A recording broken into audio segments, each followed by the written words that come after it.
दोस्तों जय हिंद। मैं हूं रवि शुक्ला और आप देख रहे हैं the new Bharat. The new Bharat के तहत आज की शाम हम बात करने जा रहे हैं महापौर संवाद। महापौर संवाद भाग 2।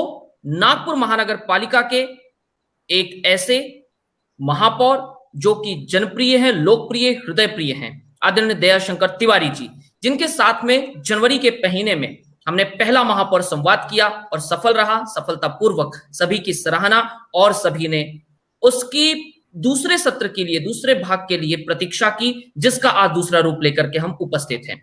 आज हमारे साथ में आदरणीय दयाशंकर तिवारी जी महापौर संवाद के अंतर्गत जुड़ने जा रहे हैं। लेकिन दयाशंकर तिवारी जी के साथ जो हमारा पैटर्न है, जिस थीम के साथ हम चलते हैं कि सवाल यहां से द न्यू भारत की जानिब नहीं बल्कि शहर के वो सम्मानित नागरिक, सम्मानित व्यक्तित्व प्रश्न करें जो कि अपने अपने क्षेत्र में कार्यरत हैं, उनके साथ में दयाशंकर तिवारी जी आपके बीच हैं, आपकी स्क्रीन पर। सबसे पहले आदरणीय दयाशंकर तिवारी जी, आपका द न्यू भारत के इस महापौर संवाद भाग 2 में स्वागत है। नमस्कार भैया। साथ में हमारे साथ आदरणीय श्री नितिन तिवारी जी जुड़े हैं, जो कि शहर प्रमुख है शिवसेना नागपुर के। आदरणीय नितिन जी, आपका भी स्वागत है। रवि जी धन्यवाद। ज्ञानदायिनी मां सरस्वती के वरद पुत्र, नागपुर की जनता के प्रथम नागरिक, नागपुर शहर के महापौर, आदरणीय सभी हम सबके दया भैया को मेरा सादर चरण स्पर्श। वैशाली जी, अरविंद जी, आपको सादर नमस्कार। धन्यवाद। मेरे साथ में डॉक्टर वैशाली आशीष अटलोए जी जुड़ी हैं, जो कि एमडी आयुर्वेद हैं, त्रिशा आयुर्वेद रुग्णालय नागपुर से जुड़ रही हैं। आदरणीय वैशाली जी, आपका भी स्वागत है। धन्यवाद, नमस्कार। धन्यवाद। मेरे साथ श्री अरविंद कुमार रतूड़ी जी जुड़ रहे हैं, जो कि संस्थापक अध्यक्ष किंग कोबरा ऑर्गेनाइजेशन नागपुर के। आदरणीय अरविंद जी, आपका भी स्वागत है। मैं सर्वप्रथम हमारे प्रथम नागरिक महापौर, हमारे बड़े भैया मार्गदर्शक दयाशंकर तिवारी जी का आर्थिक अभिनंदन, अभिवादन करता हूं। हमारे भैया नितिन जी तिवारी, इनका भी मैं अभिनंदन, स्वागत करता हूं। हमारी नारी शक्ति डॉक्टर वैशाली जी, इनका भी मैं हार्दिक अभिनंदन, अभिवादन करता हूं और आपको, आपके मीडिया हाउस को बहुत बहुत धन्यवाद देना चाहता हूं। धन्यवाद अरविंद जी। सबसे पहले दर्शकों को और नागपुर की जनता को ये चीज ज्ञात है कि पिछले 1 वर्ष से जिस महामारी ने हमको और आपको जकड़ रखा है, उस महामारी का प्रकोप एक बार फिर से हमारे अपने नागपुर में फैलना, उसका प्रकोप तेजी से लोगों के बीच फैल गया, उसका डर लोगों में समा गया है, जिसे देखते हुए राज्य सरकार ने पूरे शहर में लॉकडाउन घोषित किया। लेकिन इस लॉकडाउन को लेकर के अलग अलग प्रकार के बयानबाजियां सामने आ रही हैं, जिस पर हम लोग फिलहाल नहीं जाएंगे। लेकिन हमारा आज का मुख्य मुद्दा, एजेंडा ये होगा कि सामाजिक और स्वास्थ्य संस्थाएं मिलकर के लड़ेंगी कोरोना की लड़ाई। आदरणीय दयाशंकर तिवारी जी हमारे साथ हैं। दयाशंकर तिवारी जी ने पिछले 2 या 3 दिन पहले, यदि मैं गलत नहीं हूं, तो एक आह्वान किया था कि जो सामाजिक संस्थाएं मिलकर के वरिष्ठ नागरिकों के टीकाकरण में अपनी भूमिका निभाना चाहती हैं, सामाजिक संस्थाओं के सहयोग के साथ किस तरह से नागपुर शहर को कोरोना मुक्त किया जा सकता है, हेल्थ सेक्टर के लोग, सामाजिक संस्थाओं के लोग और अन्य किस प्रकार से आकर के इस कोरोना की लड़ाई में महानगर पालिका के साथ खड़े होकर के इस लड़ाई को जीत सकते हैं। इसलिए आज का विषय आप लोगों के बीच है, लेकिन इसके साथ साथ अन्य बातें भी हम करते रहेंगे। सबसे पहले आदरणीय दयाशंकर तिवारी जी से प्रश्न पूछने के लिए, और पहले प्रश्न के लिए मैं आमंत्रित करता हूं नितिन तिवारी जी को। नितिन जी, पहला प्रश्न आदरणीय दयाशंकर तिवारी जी से आप करें कि सामाजिक और स्वास्थ्य संस्थाएं मिलकर के कोरोना की लड़ाई में, या शहर के भीतर महापौर जी से आप जो संवाद आज की तारीख में करना चाहते हैं प्रासंगिक हो। आपके पहले सवाल का स्वागत है। नितिन जी प्लीज। आदरणीय दया भैया को मेरा सादर चरण स्पर्श। भैया, जिस प्रकार से आदरणीय प्रथम नागरिक अपना कर्तव्य का निर्वहन कर रहे हैं, लगातार जिस सक्रियता से उन्हें देखा जा रहा है, मुझे लगता है कि नागपुर के इतिहास में एक पहला महापौर होगा जिसने प्रत्येक सेवाओं में खुद जाकर कॉन्फिडेंस लिया। मैं लगातार वर्तमान पत्र उठाने के बाद देखता हूं कि आज महापौर ने इन स्थानों पर, जो कि जन समस्याओं से जुड़े हुए स्थान से, जहां की आम जनता को रिलीफ मिलती थी, चूंकि कोरोना काल में सरकारों के पास या फिर नागपुर महानगर पालिका के पास आर्थिक दृष्टि से अवस्था क्योंकि इस पूरे महामारी आ दिया है। उसके बाद भी जिस प्रकार से पिछले महीने भर से मैं आदरणीय महापौर साहब का जो कार्यकाल देख रहा हूँ, मुझे सामाजिक क्षेत्रों में जिस प्रकार से आदरणीय प्रथम नागरिक द्वारा लगातार औचक निरीक्षण, बस महोदय से इतना ही ख्याल रखना है कि जिस प्रकार के अभी वर्तमान में ही हाल में ही बच्चों की परीक्षाओं के लिए एमपीएससी के प्रिपेयर करने के लिए आदरणीय महापौर साहब ने तरफ से मैं उनका आभार व्यक्त करना चाहता हूँ।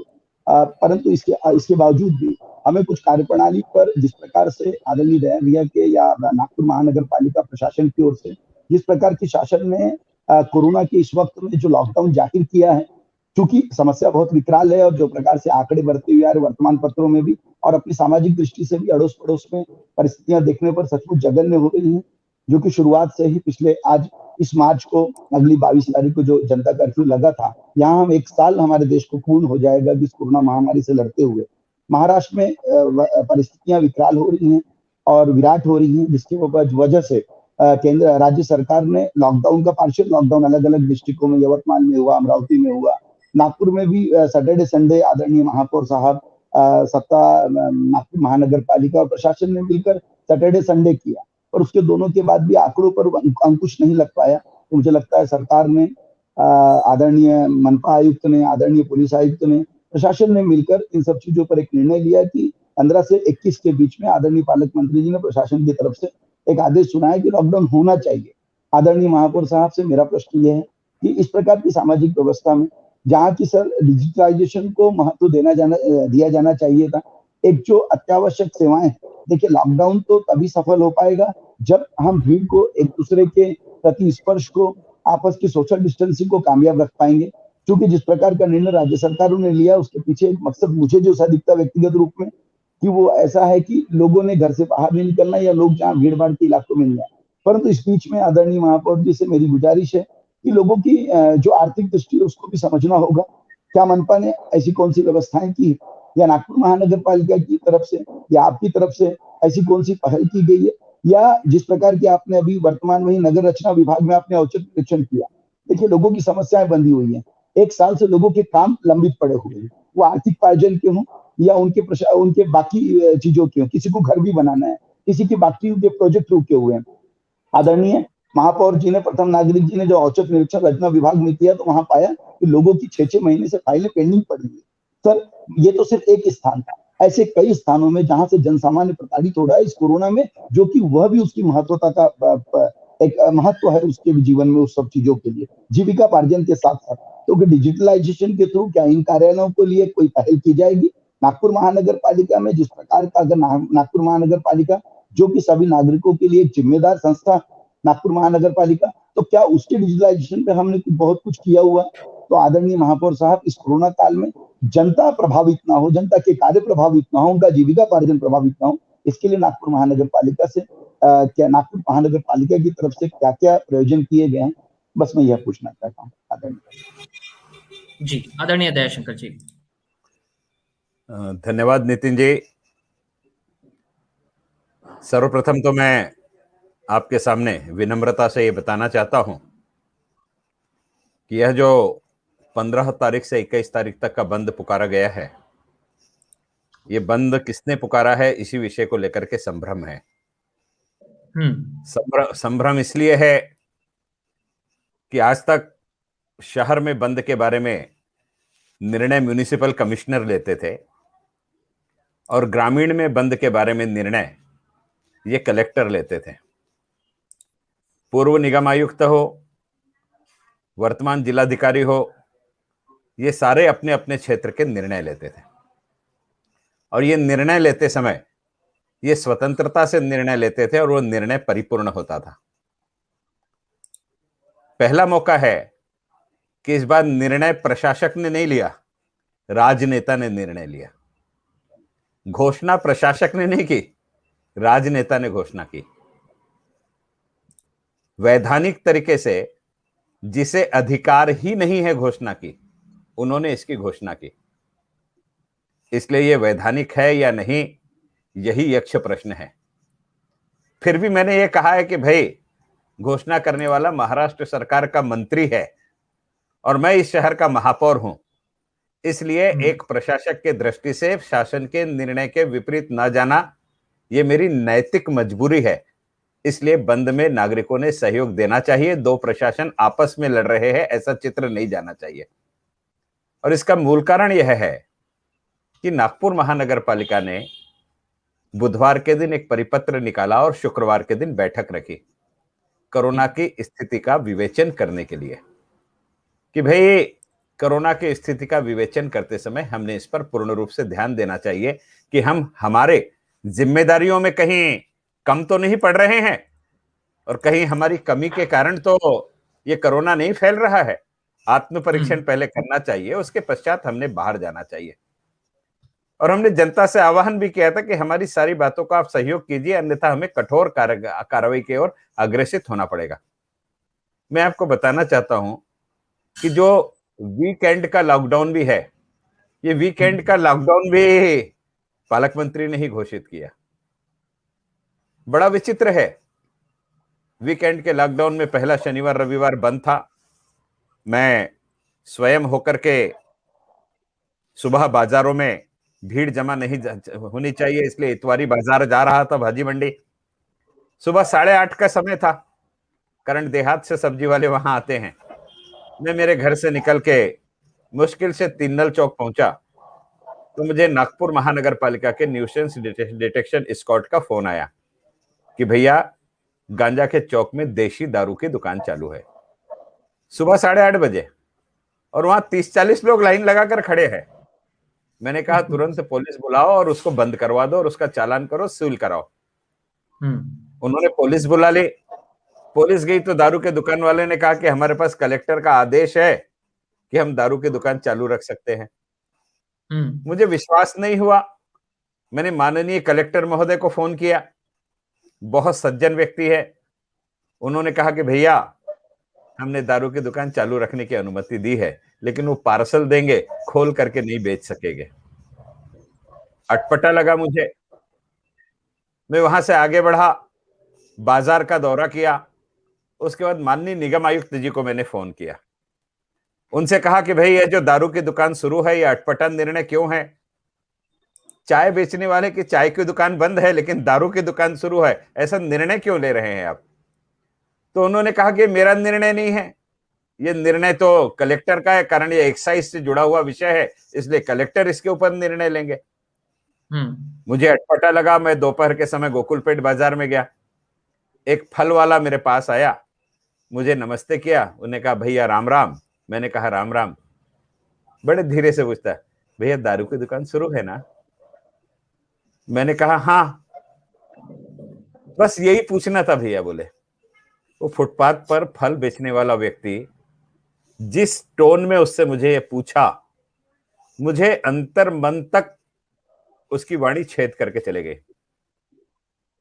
और मैंने वहां से पूछा कि जब इस शहर के महापौर को इस शहर की दारू की दुकानों की आवश्यकता नहीं है और निगम आयुक्त भी इस बात से सहमत है, तो ऐसी कौन सी अड़चन आ गई कि नागपुर शहर में दारू की दुकानें शुरू है और फल की दुकानों पर मास्क कैसे लगाना चाहिए बताने को महापौर घूम रहा है? ये मेरे लिए शर्म की बात है। सारे पत्रकारों ने मेरी बात सुनी, मीडिया ने इस बात को ताकत से उठाया।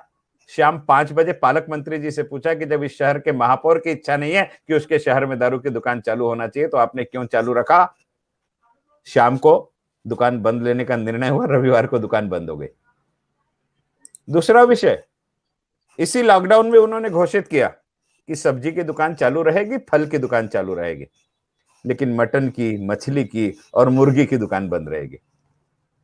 अरे भाई, पंडित अगर शहर का महापौर बन गया तो मांसाहार बेचना बंद करा देगा क्या?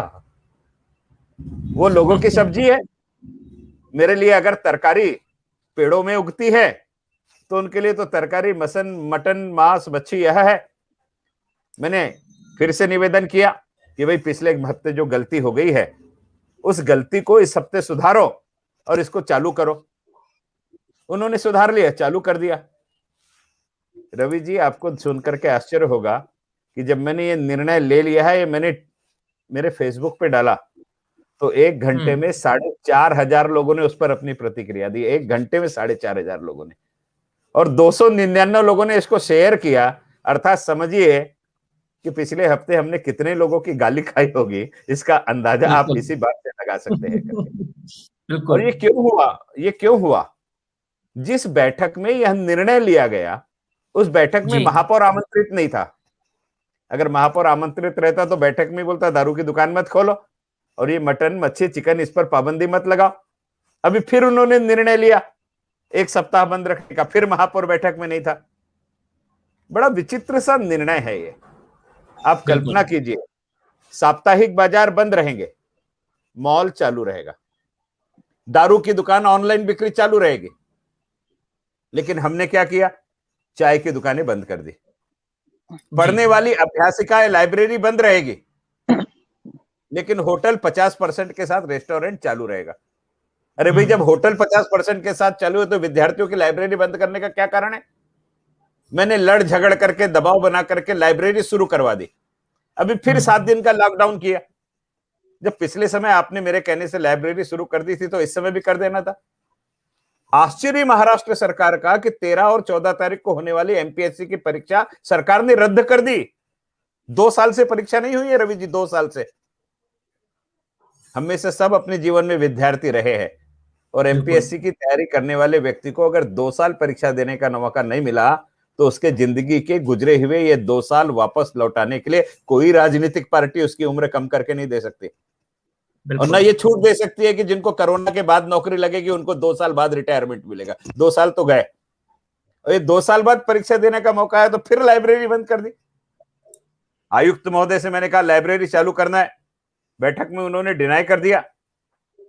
गर्मा गर्मी हुई हमारी इस बैठक में, मुझे लगा शायद मैंने गर्मा गर्मी की इसलिए आयुक्त महोदय ने मना किया है। फिर मैंने शाम को फोन किया, कारण मेरे नौजवान बच्चों के भविष्य का विषय है।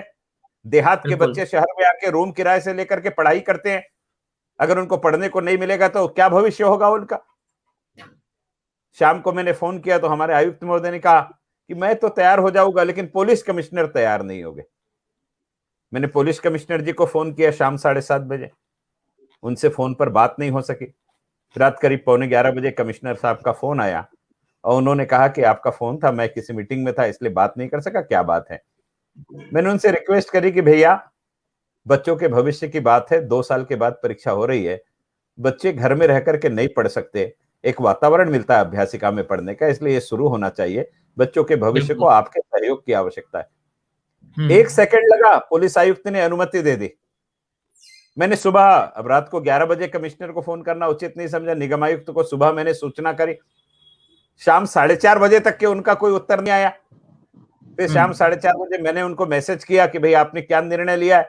उन्होंने कहा कि हम सकारात्मक निर्णय लेंगे, और 7:30-8 बजे उन्होंने लाइब्रेरी शुरू करने का निर्णय लिया, जिससे बच्चे वहां जाकर के पढ़ सकेंगे। मैं ये सारी चीजें केवल इसलिए बता रहा हूं कि किसी भी बंद का निर्णय लेते समय जो सभी पहलुओं पर विचार होकर के निर्णय होना चाहिए, उन पहलुओं पर विचार नहीं हुआ। महानगर पालिका की हमने बैठक ली, उस बैठक में हमने पूछा कि हमने 13 जनवरी की बैठक में निर्णय लिया था कि सारे हॉकर्स का हमने टेस्ट कर लेना चाहिए। कितने हॉकर्स की टेस्ट हुई? तो उन्होंने कहा 751 हॉकर की टेस्ट हुई। मैंने पूछा पूरे शहर में 751 ही हॉकर है? उत्तर नहीं था। तो उन्होंने कहा हमारे पास ऐसा कोई नोटिफाइड आंकड़ा नहीं है बोले, कि जिससे हम ये बता सके कि सलून वाले कितने हैं, दूध वाले कितने हैं, किराने वाले कितने हैं। केवल नागपुर महानगर पालिका ऐसी है जिसके पास रजिस्ट्रेशन की सुविधा ना होने के कारण ये सारी चीजें हम नहीं कर सके, इसलिए हमारे पास 751 का ही आंकड़ा है। अब मैं तो जनता के बीच में रहता हूं, मैंने पूछा रोज आप कितने हाथ ठेले उठाते हो? तो बोले 50 से कम नहीं उठाते, 300-300 तक उठाते हैं। बोला 45 दिन को 300 से गुणा कर लो तो इतने होकर के तो ठेले उठाए आपने, इनके तो नाम है आपके पास, इनकी चेकिंग कर लेते। मैं बोला आप ऐसे कैसे कह रहे हो कि मेरे पास आंकड़ा नहीं है करके। ये सारी चीज चर्चा करने के बाद उन्होंने स्वीकृत किया कि हम नहीं कर सके, और उन्होंने उत्तर दिया कि हॉकर्स तैयार नहीं हुए। मैंने कहा कि अगर प्रशासन जनता के स्वास्थ्य के दृष्टि से काम करता है तो उसे आक्रामकता से काम करना पड़ेगा। आप बुलडोजर लगा करके हाथ ठेला उठाते हैं, लोगों की टेस्टिंग कराने के लिए भी बुलडोजर सामने रखिए। जो टेस्ट नहीं करता उसकी दुकान को उठा लीजिए। शहर के स्वास्थ्य से समझौता नहीं होगा। इस तरीके से निगम आयुक्त अगर काम करेगा तो हॉकर कैसे टेस्ट नहीं कराता है? आयुक्त महोदय ने स्वीकृत किया कि हाँ, हमारी कमजोरी हुई है, आने वाले समय में हम ये करेंगे। यही स्थिति जो होम क्वारंटाइन है, जो लोग घर के अंदर है क्वारंटाइन है, बाहर घूमते हैं। अभी निर्णय लिया हमने कि बाहर दिखेंगे तो हम उनके ऊपर में जाकर के 5,000 रुपए का दंड करेंगे। 5,000 रुपए का दंड करेंगे। मैंने 13 जनवरी की मीटिंग में कहा था कि नगर सेवक का साथ लो, जनप्रतिनिधियों के साथ साथ जन संगठनों का स्वास्थ्य लो। हर मोहल्ले में गणेश जी बैठते हैं, दुर्गा बैठती है, शारदा बैठती है, इनके मंडलों का साथ लो। आप कल्पना कीजिए कि जिन संगठनों ने नागपुर शहर में लाखों लोगों के लिए भोजन बना करके लोगों को खिलाया और महानगर पालिका ने अपनी पीठ थपथपा करके वाहवाही लूटी, वो संगठनों ने स्वयं के निधि से यह काम किया था ना। आप उनको फिर से इन्वॉल्व कीजिए, फिर से जागृत करो, उनसे कहो कि आपकी आवश्यकता है हमें यहाँ। मैं कंट्रोल रूम का निरीक्षण करने गया, जिस दिन संख्या बढ़ी 3 लोग कंट्रोल रूम में बैठे थे, 5 फोन बज रहे थे। एक बिटिया वो 5 फोनों को कैसे अटेंड करेगी? मैंने तुरंत कहा यहाँ एनजीओ की संख्या बढ़ाइए। नीचे आकर के एनजीओ को फोन किया, दूसरे दिन से कंट्रोल रूम में एनजीओ बढ़ गए और वहां पर अटेंड करने के लिए ज्यादा लोग हो गए। हम कहीं ना कहीं जिस ताकत के साथ इस पे लड़ने के लिए महानगर पालिका की पहल होनी चाहिए थी, उस पहल में हम कहीं ना कहीं कमजोर रहे। हमारी कमजोरी को हमने पहले सुधार लेना था, उसके पश्चात लॉकडाउन की दिशा में आगे जाना चाहिए था, लेकिन ऐसा नहीं हुआ और लॉकडाउन करते समय बहुत सारे गलत निर्णय हमने ले लिए हैं। मैं किसी पर टिप्पणी नहीं करना चाहता और किसी के ऊपर आलोचना भी नहीं करना चाहता। अब घोषित हो गया है और सरकार का पत्र है, इसलिए सरकार के पत्र का सम्मान जनता के प्रतिनिधि के साथ साथ शहर का प्रथम नागरिक होने के कारण अपने गार्जियन मिनिस्टर के सम्मान में मैं भी कल रास्ते पर उतर के लोगों से यही आह्वान करूंगा कि भाई बंद का आप पालन कीजिए, लेकिन निवेदन करूंगा कि इसके बाद अगर आपको इस प्रकार का कोई निर्णय लेना है तो शहर के जनप्रतिनिधियों से चर्चा तो कर लीजिए। अरे मत करो महापौर से, विधायकों से तो चर्चा कर लो, अपनी पार्टी के विधायकों से तो चर्चा कर लो। अरे आघाड़ी में 3 दल है, तीनों तो आपस में चर्चा कर लो। आज राष्ट्रवादी कांग्रेस ने भी बंद का विरोध कर दिया। अब गृह मंत्री विरोध में रहेगा और पालक मंत्री फेवर में रहेगा, तो बंद कैसे सक्सेस होगा? ये जो विरोधाभास है, ये एक व्यक्ति स्वयं निर्णय ले रहा है, प्रशासन को साथ में न लेकर के निर्णय ले रहा है। उस दृष्टि से यह सारी की सारी विसंगतियां दिख रही है। इन विसंगतियों को हटाना है और इस शहर को कोरोना से बचाना है, तो सकारात्मक रूप से सबने एक एक कदम आगे बढ़ा करके साथ में आकर के काम करना पड़ेगा। हमने उस दिशा में महानगर पालिका के माध्यम से काम चालू कर दिया है, काम प्रारंभ कर दिया है। मैंने तो आह्वान किया है कि जितने गणेश मंडल है, दुर्गा मंडल है, शारदा मंडल है, ये लॉकडाउन के 7 दिन में अपने पड़ोस के सीनियर सिटीजन का रजिस्ट्रेशन कराए और जिस मंडल के पास 500 रजिस्ट्रेशन हो जाते हैं, हम बस भेज करके वहां से सीनियर सिटीजन को वैक्सीनेशन के सेंटर पर ले जाएंगे और उनके लिए विशेष वैक्सीनेशन सेंटर बना करके वो वैक्सीनाइजेशन करेंगे। अब 10 नए सेंटर शुरू कर रहे हैं जहां केवल इन्हीं लोगों का कराएंगे और केवल सामाजिक संगठन नहीं, सारे राजनीतिक पार्टी के नगर सेवकों ने भी कम से कम 500 लोगों का रजिस्ट्रेशन कराना चाहिए। और मैंने तो इससे आगे बढ़ करके कहा है, केवल नगर सेवक क्यों, कांग्रेस कार्य समिति का अध्यक्ष है वो भी 500 का कराए, शिवसेना का अध्यक्ष है वो भी 500 का कराए, राका का अध्यक्ष है वो भी 500 का कराए, बीएसपी का अध्यक्ष है वो भी 500 का कराए। अरे 4 लाख वैक्सीन हमारे पास आई है, 4 लाख। ये 4 लाख वैक्सीन अगर आपने 15 दिन के अंदर लगा दी तो शहर के 6 लाख लोगों को वैक्सीन लग जाएगी और वो कोरोना की महामारी से बच करके बाहर आ जाएंगे और ये सारे 45 साल से ऊपर की उम्र के हो गए। ये आंदोलन है, ये आंदोलन केवल शासन नहीं कर सकती, इसमें जनप्रतिनिधियों का, जन संगठनों का समावेश नितांत आवश्यक है। हमने आह्वान किया है, आज मैं स्वयं अपने कार्यकर्ताओं के साथ बजरिया में मैंने घूमा है। मंगलवार तक 500 लोगों का रजिस्ट्रेशन करके, बजरिया के 500 सीनियर सिटीजन का मंगलवार तक रजिस्ट्रेशन करके उनके लिए वैक्सीनेशन कराने की मैंने व्यवस्था मेरे प्रभाग के एक क्षेत्र से शुरू की है।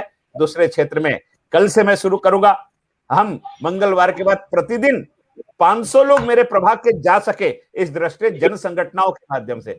इसमें केवल भारतीय जनता पार्टी का कार्यकर्ता नहीं, इसमें वहां के गणेश उत्सव मंडल, दुर्गा उत्सव मंडल, मेरे वार्ड में मस्करिया गणपति बैठते हैं, इसलिए मस्करिया गणपति के मंडल, ये सारे लोग मिलकर के उसमें रजिस्ट्रेशन करने के लिए आज घूम रहे हैं।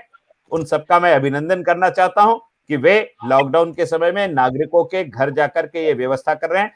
शहर के प्रत्येक प्रभाग में सामाजिक संगठन इस प्रकार से सकारात्मक रूप से इस आंदोलन को चलाए, वैक्सीनेशन कराए, तो सीनियर सिटीजन की जान भी सुरक्षित होगी। और यह जो प्रसार हो रहा है, ये प्रसार से 6 लाख लोगों को सुरक्षित रखने की जिम्मेदारी का निर्वहन भी हम लोग कर सकेंगे, ऐसी अपेक्षा मैं सभी से आपके माध्यम से करना चाहता हूं। बहुत शुक्रिया आदरणीय दयाशंकर तिवारी जी। दयाशंकर तिवारी जी ने बताया कि भाई प्रशासन और शासन साथ साथ तब चल सकते हैं जब शहर का शासन चला प्रथम नागरिक को, जब कोई एक निर्णायक मोड़ की बैठक हो रही है तो उस बैठक में शामिल किया जाए, और यदि वो बैठक में शामिल नहीं होता है और उसके जानकारी के उनकी जानकारी के बाहर जाकर के लॉकडाउन जैसा बड़ा निर्णय लिया जाता है जिसमें कि महापौर की विशिष्ट भूमिका है, तो यकीनन शहर के लिए एक बड़ी समस्या देखने मिल सकती है, जहां पर प्रशासन दो बाहें, दो तरफा, दो रूपों में दिखाई देता है कि दोनों की आपस में कहीं ना कहीं बन नहीं रही है या दोनों के अहम की लड़ाई पर आ गया है।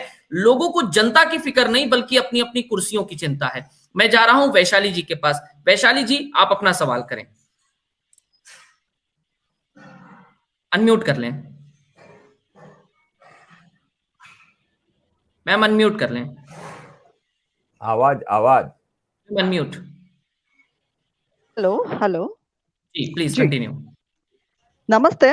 महापौर जी को धन्यवाद और आयोजकों को भी धन्यवाद। महापौर जी को धन्यवाद इसलिए कि उन्होंने समय निकाला और जनता या अलग अलग सोर्सेस क्या सोच रही है और उसको उत्तर देने के लिए आप आए हो हमारे सामने।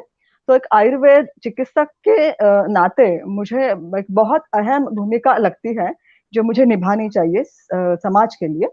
तो हम देख रहे हैं कि करीब 1 साल से ज्यादा हो गया है हमको कोरोना जैसी महामारी से लड़ते लड़ते।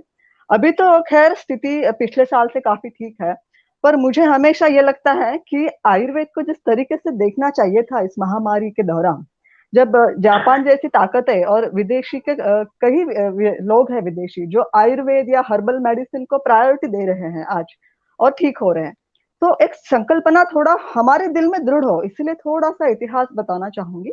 एक हम प्रैक्टिकल एग्जाम पे हम देखते हैं कि जैसे कोई हम कंपनी का मोबाइल खरीदते हैं या कोई नई मशीन जब तैयार की जाती है और हम खरीदते हैं तो उसके साथ में इंफॉर्मेशन वाउचर आता है कि इस मशीन को किस तरह से यूज करें, किस तरह से हैंडल करें ताकि इसका जो एज है वो अच्छे से रहे और ये मशीन अच्छे से चले।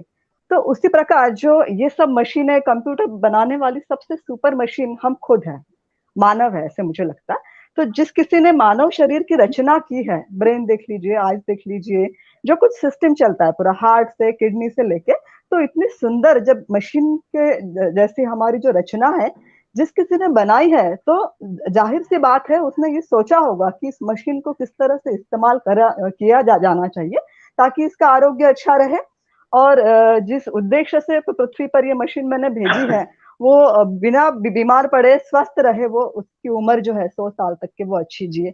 तो वो प्रोस्पेक्टस है क्या, वो प्रोस्पेक्टस या इंफॉर्मेशन वाउचर है क्या जो पहले जमाने में लोग पढ़ते थे पर अभी हमसे खो गया है? तो वो है वेद और उपनिषद। तो हम राम जी का देख लिए, रामायण देखिए, महाभारत देखिए, ये सब लोग गुरुकुल में अध्यापन के लिए जाते थे, तो वहां पढ़ाया क्या जाता था? वेद, उपनिषद, ब्राह्मण, जो कुछ है। तो उसमें क्या मिलता था उनको? यही सब इंफॉर्मेशन मिलती थी जो आज के एजुकेशन सिस्टम में नहीं है। और जो वेदों की हम बात करें तो जो 4 वेद है, सामवेद, यजुर्वेद, अथर्ववेद, तो इसमें जो अथर्ववेद है उसका उपवेद आयुर्वेद है।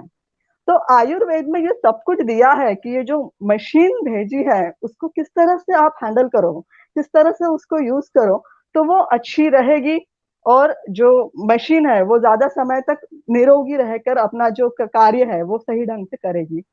तो जनपद ध्वंस अध्याय है चरक का विमान स्थान में, जिसमें महामारी को लेके पूरा वर्णन आया है।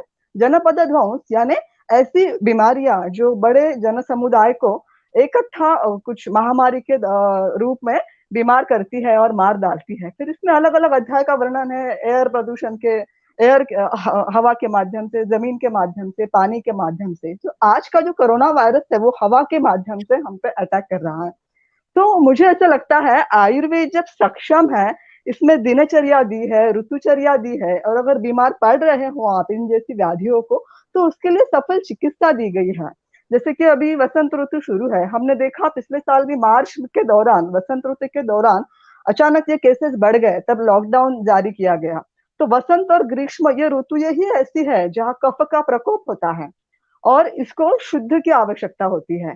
पहले जमाने में के लोग सुबह उठ के खुद कभी कभी उल्टी कर लिया करते थे, उपवास हुआ करते थे। ये जो सब अभ्यास है वो कहीं ना कहीं भूला जा रहा है। तो मुझे ऐसा लगता है प्रशासन का थोड़ा सा उत्तरदायित्व है कि सही क्या है, ये जो इतनी पूरी मानव जाति है इनके लिए ऐसा कुछ रामबाण क्यों ना लाया जाए कि इनको जो मानव निर्मित चिकित्सा शास्त्र है उसकी जरूरत कम पड़े, जो कि आज सफल इतनी महसूस जो सफल है ऐसा हमको लग नहीं रहा है, क्योंकि अभी वैक्सीन भी निकली है, फिर भी अभी सबको डोजेस देना बाकी है और उसका रिजल्ट क्या आने वाला है वो भी नहीं पता, क्योंकि कई केसेस अभी न्यूज़पेपर में हम देखते हैं इनको 8 दिन पहले वैक्सीन लगा था, उनको पॉजिटिव आ गया है। तो ये संभ्रम, ये जब हमारा निर्मित है ना, मानव निर्मित है, तो जब शास्त्र आपके पास दिया गया है तो क्यों एक मौका आयुर्वेद चिकित्सक को दिया नहीं जाता, या क्यों प्रशासन के जरिए एक टीम आप आयुर्वेद की बिठाकर या फिर उनको काम पे लगाओ कि सच में क्या ऐसा किया जा सकता है कि इस महामारी को बड़े संख्या को हम रोक सके और ये हो ही ना। और ये एक कोरोना का एग्जाम्पल हो गया, हम वैक्सीन ले लेंगे पर आगे चल के ऐसे कई बीमारियां आएगी, तो उस वक्त हम क्या हर वक्त लॉकडाउन या नई वैक्सीन यही काम करेगी क्या? तो आयुर्वेद को सौतेला स्थान क्यों दिया जाता है? आज भी जब हम देखें तो सेकेंडरी मीन्स कुछ रेस्ट्रिक्शन देकर हमको पेशेंट चेक करना पड़ता है। तो एक तो संभ्रम प्रशासन में क्या है, या हम जब तक वैद्य को राजाश्रय नहीं मिलेगा, तो जो इतनी पुरातन चिकित्सा पद्धति है जो 10,000 साल पहले से भी ज्यादा उसका एविडेंस मिलता है हमको, तो वो हम कैसे प्रस्थापित कर पाएंगे पूरी दुनिया के सामने? और जहां तक कोरोना से लेकर सवाल है कि कई लोग सोच रहे थे कि आयुर्वेद को हमको कुछ सुनना मिलेगा, जो पिछले 1 साल से कई लोग खुद की चिकित्सा घर पे कर रहे हैं, क्योंकि बहुत सारे लोगों को हॉस्पिटल या डॉक्टर के पास जाने से ही डर रहे हैं कई लोग, तो घर पे ही काफी लोगों ने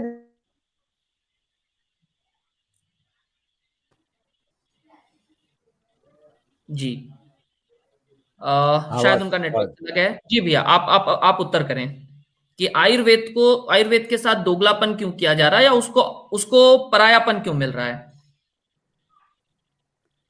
देश की आजादी के बाद इस देश के सत्ता संचालन करने वाले लोगों ने इस देश की जितनी भी अच्छी बातें थी वो सारी अच्छी बातों को इस कारण भुला दिया कि कारण जिनसे उन्हें सत्ता की प्राप्ति हुई थी उन्होंने हमारी मानसिकता गुलामी की बना दी थी, और उन्होंने यही स्थापित किया था कि तुम्हारे पास अच्छा कुछ भी नहीं है, तुम तो जंगली और जाहिल हो, तुमको सिविलाइज बनाने का काम हमने शासन ला करके किया है। और इस मानसिकता से लोग उभर करके बाहर नहीं आए, और इस कारण ये सारी की सारी बातें उभर करके बाहर आई है।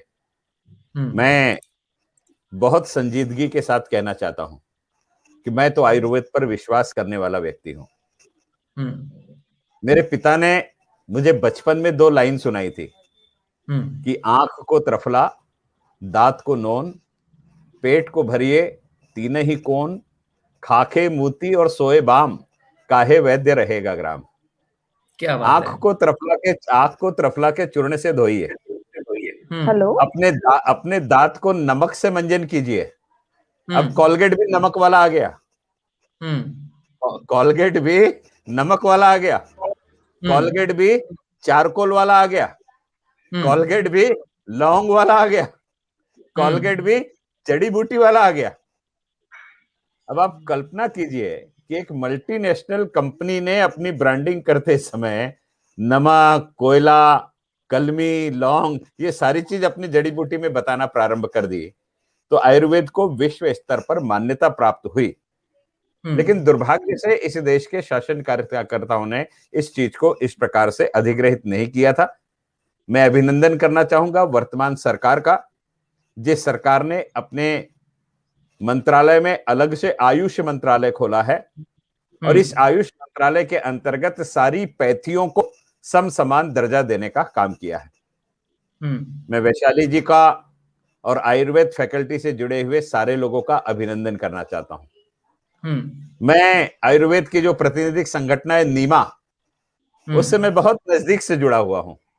उनके अनेक कार्यक्रमों में मैं जाता भी हूं। और धन्यवाद सर, आपने ये मुझे, आप पर कल्पना इसका कीजिए, जो बराबरी का स्थान मिलना चाहिए ना, वहां दुविधा है मुझे। यानी हम अगर एमडी करें, उतना ही ड्यूरेशन दें, वही पढ़े, और हमारी दुविधा तो ये है सर, हमको तो आयुर्वेद पढ़ना ही पड़ता है, साथ में पूरा एमबीबीएस का 80% सिलेबस भी हमको होता है, तभी हम एलोपैथी, हमारे डॉक्टर एलोपैथी प्रैक्टिस कर सकते हैं। तो ये होने के बावजूद दुय्यम स्थान क्यों है? जब कोरोना महामारी जब शुरुआत में आई थी ना, तो टीवी पे जितने भी लोगों के इंटरव्यूज डॉक्टर के रूप में लिए जा रहे थे, उसमें एक भी आयुर्वेद वैद्य को इनवाइट किया नहीं गया था। तो अगर भारत के लोगों में ही दुविधा है कि आयुर्वेद कहीं सक्षम नहीं है बड़ी महामारी को लड़ने के लिए, तो पूरे एक साल में ऐसा क्या हुआ? आप थोड़ा सा हमको परसेंटेज वाइज थोड़ा देखना चाहिए कि किस चीज से क्या रिलीफ हुआ है और हमारी हिस्ट्री क्या रही है। महाराणा प्रताप, शिवाजी से लेके उन लोगों के वैद्य चिकित्सक क्या थे, और तब आरोग्य की जो व्यवस्था थी, जो स्थिति थी, और आज की स्थिति, तब तो उनको कई मुश्किलों का सामना करना पड़ता था। आज एक युद्ध लड़ा है, आज पैर कटा है, तो कल पता नहीं क्या कटेगा। महाराणा प्रताप जी के बात, उस समय की भी बात ले ले, तो वो भी चिकित्सक थे, वो आयुर्वेद चिकित्सक थे। लक्ष्मण जी मूर्छित हुए थे तो सुषेण वैद्य जी आए थे कोमा से बाहर निकालने के लिए। जब हमको हमारी संस्कृति पे विश्वास है, तो क्यों नहीं हम इतनी दृढ़ता से उसको रिसर्च करते हैं, और आज हम प्रायोरिटी दे हमारी भारतीय चिकित्सा पद्धति को। क्यों आयुर्वेद, मैं जब प्रैक्टिस करती हूँ, मैं एमडी आयुर्वेद हूँ, नागपुर में प्रैक्टिस चलती है मेरी, सफिशिएंट, मुझे समाधान ही हूँ। पर दुख इस बात का होता है, जब पेशेंट आता है ना, क्रिटिकल कंडीशन में होता है, वो कम से कम 4 से 5 एमडी डॉक्टर की, मीन्स एमबीबीएस एमडी डॉक्टर की फाइल लेके मेरे पास आता है कि अभी आखिरी समय आ गया है, जब और कुछ नहीं होगा तो जैसे भगवान को याद किया जाता है कि अभी आयुर्वेद कुछ कर दे मुझे। तो ये क्यों, यानी मरते दम तक की राह क्यों देखी जाए आयुर्वेद चिकित्सा के लिए? तो इसके लिए आप क्या कर सकते हो सर? भैया उत्तर दें, आदरणीय दया भैया उत्तर दें।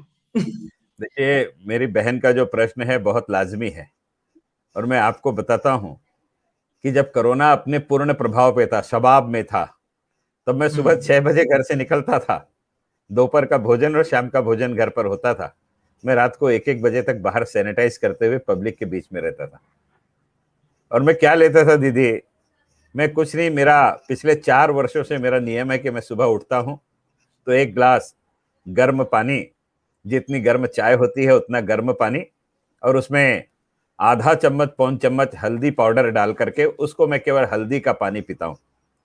इसके अलावा मैंने कोई औषधि कोरोना के कार्यकाल में नहीं ली। बहुत सारे काढ़े लोगों ने लिए, मुझे नहीं मालूम क्या है करके। मैं मजाक भी करता हूं कि अंग्रेजों ने ये जो हेल्दी शब्द का जन्म किया, ये हल्दी से ही किया है, इसीलिए मैं हेल्दी हूं करके। अब अंग्रेजों ने हेल्दी शब्द कहां से लिया मुझे नहीं मालूम, लेकिन मुझे लगता है कि हल्दी पीने से मैं अगर हेल्दी हूं तो अंग्रेजों ने हेल्दी शब्द का उपयोग हल्दी से ही लिया होगा, ऐसी मेरी मानसिकता है, ऐसा मैं कहता हूं।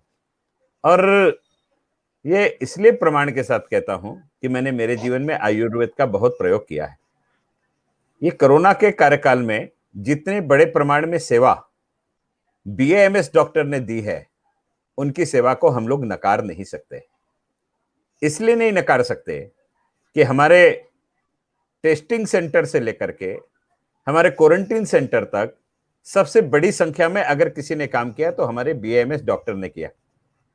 मैं आपकी बात से सहमत हूं, बिल्कुल सहमत हूं कि आपका एलोपैथी जो प्रैक्टिस करने वाला डॉक्टर 1 महीने लगातार अगर कोरोना के वार्ड में है तो उसे 15 दिन का रिलीफ दिया जाता था, आपके आयुर्वेद वाले को नहीं दिया जाता था।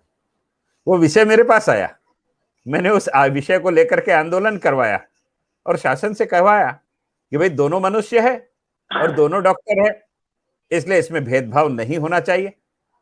उनके मिलने वाले मानधन को लेकर के तफावत थे, उस मानधन को भी लेकर के कोरोना के कार्यकाल में तफावत नहीं होना चाहिए। इस प्रकार से भी हमने आंदोलन किया और पूरे महाराष्ट्र में केवल नागपुर म्युनिसिपल कॉर्पोरेशन रहा जिस म्युनिसिपल कॉर्पोरेशन ने मिलने वाले पैसे से दुगने पैसे मानधन के रूप में देकर के डॉक्टरों की सेवाएं ली, चाहे वो एलोपैथिक हो चाहे वो आयुर्वेदिक हो, सबको हमने सम्मान दिया।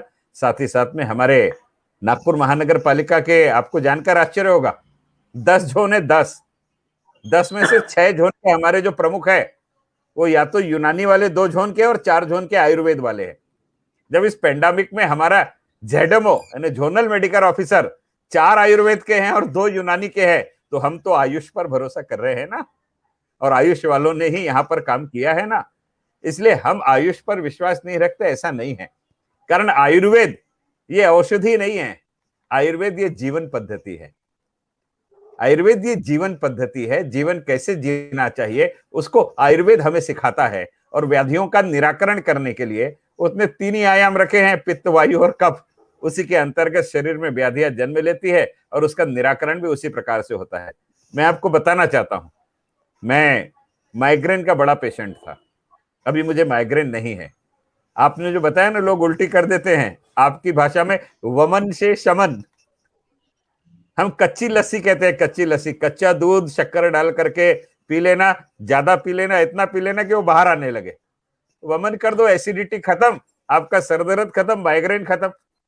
ये सारी चीजें मैंने व्यक्तिगत अपने जीवन में अपनाई हैं और ये मुझे विरासत में मैं आपको इंटरप्ट कर रही हूँ।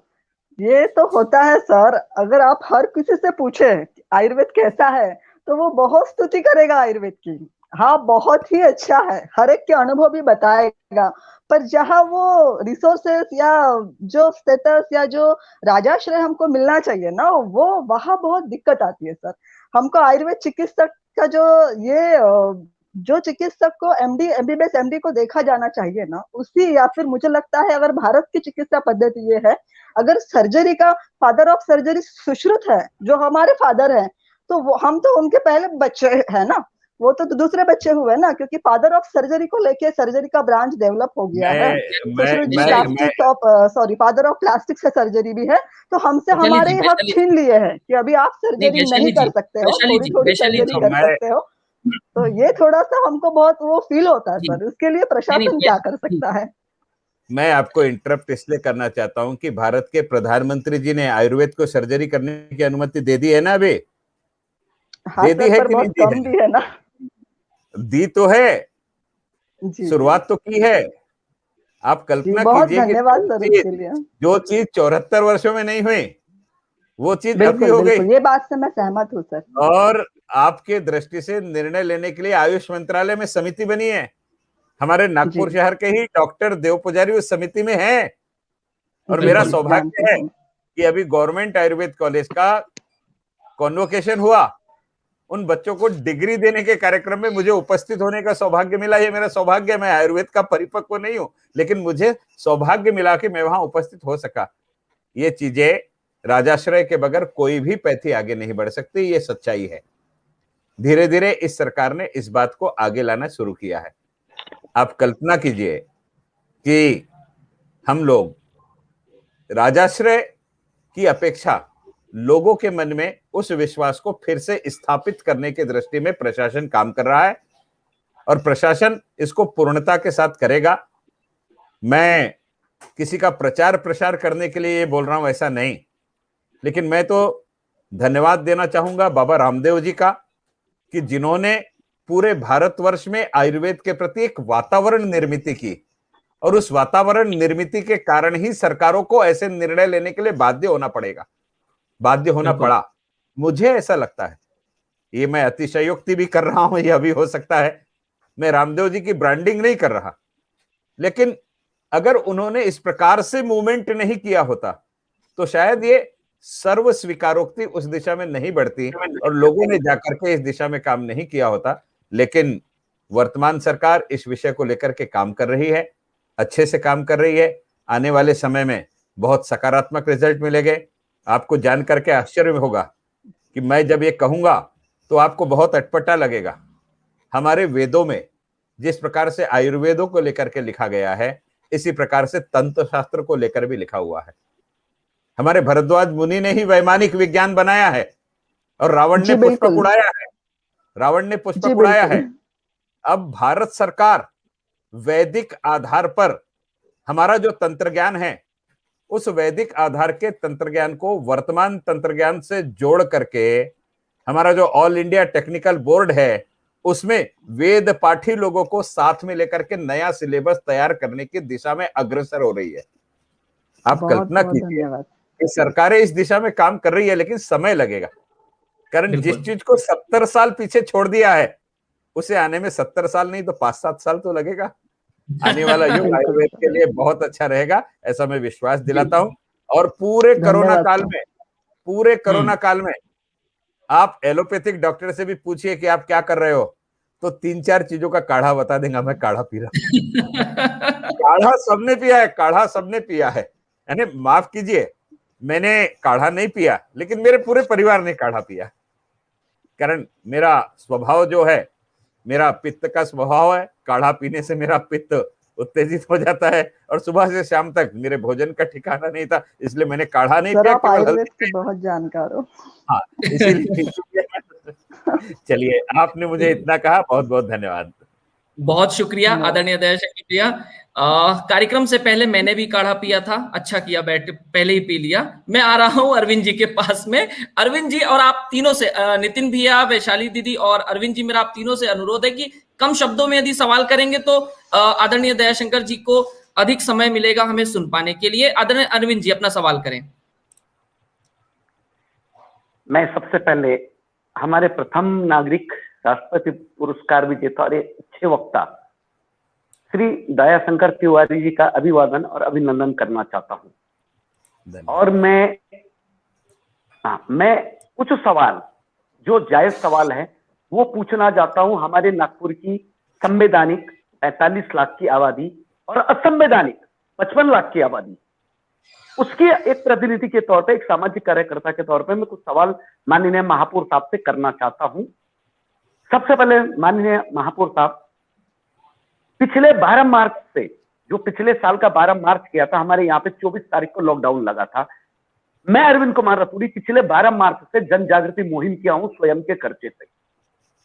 600 के ऊपर अंतिम संस्कार किया हूं स्वयं के खर्चे से। मैं ये बताने के लिए ये मंच उचित नहीं, मैं इसलिए ये कह रहा हूं कि मैंने पिछले समय में भी देखा, माननीय आयुक्त, कर्मचारी, महापौर, इनमें समन्वय नहीं, राज्य सरकारों में समन्वय नहीं। इस समय फिर वही बात आ गई, माननीय पालक मंत्री, माननीय मुख्यमंत्री, माननीय प्रथम नागरिक महापौर साहब, माननीय शासन प्रशासन के कर्मचारियों में कोई समन्वय नहीं है। एक तरफ शराब की दुकानें चालू, एक तरफ पिज्जा मैकडॉनल्ड्स चालू है, एक तरफ बड़े बड़े शोरूम चालू है, एक तरफ स्विगी के नाम पे बड़े बड़े 3 स्टार, 7 स्टार, 5 स्टार होटल चालू हैं, जो बड़े लोग बुला रहे उन होटलों को। तो दूसरी तरफ क्या कोरोना रोड पे बैठे हुए छोटे से दुकानदार से फैल रहा है? क्या कोरोना एक चाय की दुकान से फैल रहा है? क्या कोरोना जो रोज सुबह एक टिफिन लेके 2 रोटी लेके आता है और अपने परिवार का पेट भरता, जूते सिलने वाला मोची, क्या मध्यम वर्ग और मध्यम में निम्न वर्ग, इसके ऊपर ही कोरोना की मार आ रही है, जो आर्थिक रूप से पूरा टूट चुका है? मैं 1 साल से इतना व्यथित हो चुका हूं। मैं एक घटना सुनाता हूं कि एक ऑटो ड्राइवर, जिनका खुद का घर है, एक अच्छी प्रॉपर्टी है उनकी मेडिकल चौक के पास, वो आत्महत्या करने के लिए शुक्रवारी तालाब पे जाते हैं। एक पुलिस अधिकारी, एक पीएसआई, मैं नाम लेना चाहूंगा इस मंच से, एक पीएसआई उनको मेरे पास भेजते हैं कि आप रतूड़ी के पास जाइए, रतूड़ी जी आपकी मदद करेंगे। वो मेरे पास आते हैं, वो कहते हैं कि सर हमारे पास प्रॉपर्टी है, लेकिन करूं क्या, उसका पेट कैसे भरूं बच्चों का? मैंने पहले उन्हें सांत्वना दी, कुछ वर्तमान पत्रों ने इस खबर को छापा भी, तो उनको सांत्वना दी मैंने कि मरना विकल्प नहीं है, संघर्ष करना विकल्प है। शासन प्रशासन ने जो नियमावली बनाई है वो आपकी जान के लिए, आपके परिवार की जान के लिए है, हमारी जान के लिए बनाई है। उस परिवार को समझाया, जो मदद हो सकी वो मदद मैंने उनको पहुंचाई। आज वो परिवार सुखी है। तो कहीं ना कहीं जन जागरूकता की अभी है, कहीं ना कहीं आपस में समन्वय की कमी है। बहुत सारे सामाजिक संगठन थे, 400 संगठन थे, जो बार बार शासन प्रशासन के साथ बैठते थे, बड़े बड़े इनके होल्डिंग्स लगती थी, ये लोग कहते थे, नारे प्रचार होते थे कि भाई हम बहुत सेवाएं कर रहे हैं। लेकिन जब आया था अंतिम संस्कार का सवाल, उस समय पे दावत इस्लामी एक संगठन है और एक king cobra organisation news force, ये 2 संस्थाएं हैं जिन्होंने अपने खर्चे से राशन भी बांटी, पर प्रांतियों को भेजने का काम किया, शासन प्रशासन के साथ में अंतिम संस्कार किया। लेकिन मुझे दुख इस बात का हुआ कि ये बीच में कहीं किसी में समन्वय नहीं था। किसी को मैं अगर फोन लगाता हूं तो आयुक्त साहब कहते हैं, माननीय आयुक्त जो चले गए हैं, वो आयुक्त साहब कहते हैं कि आप उनसे बात करो। उनसे बात करते हैं, अतिरिक्त आयुक्त वो कहते हैं इनसे बात करो। तो ये अरविंद जी, मेरे को समझ में नहीं आया। तब जी मूल प्रश्न यही है कि पिछले साल भी समन्वय की कमी दिखाई गई, इस समय में भी समन्वय की कमी दिखाई गई। हम अपना फर्ज निभाएंगे, कोरोना वायरस और उस मौत के बीच में हम खड़े रहेंगे लोगों को समझाने के लिए, अपने जन जागरण के लिए। मेन प्रश्न ये है मध्यम वर्ग के लिए, मध्यम निम्न वर्ग के लिए आपके पास क्या है?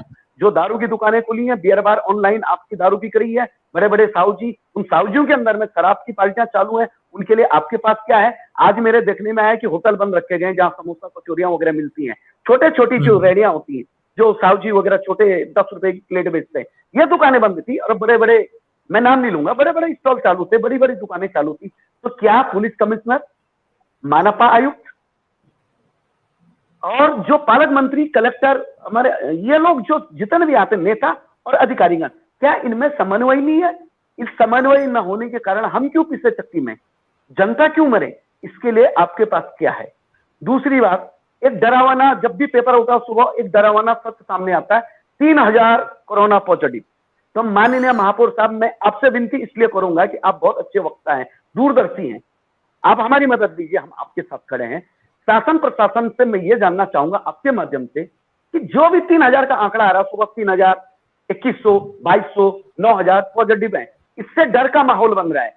क्या हमारे पास में ऐसा कोई आंकड़ा है जिसमें हम ये बताएं जनता को कि इतने सामान्य है, इतने थोड़े गंभीर हैं, इतने अति गंभीर हैं और इतने बहुत ज्यादा सीरियस है? इससे क्या होगा, लोगों के अंदर का जो डर है, जो ये वातावरण बन चुका है साल भर से, अरे बीमारी से लड़ना है, हमें बीमारों से नहीं लड़ना है, हमारी मानसिकता बीमार हो गई है सुन सुन के।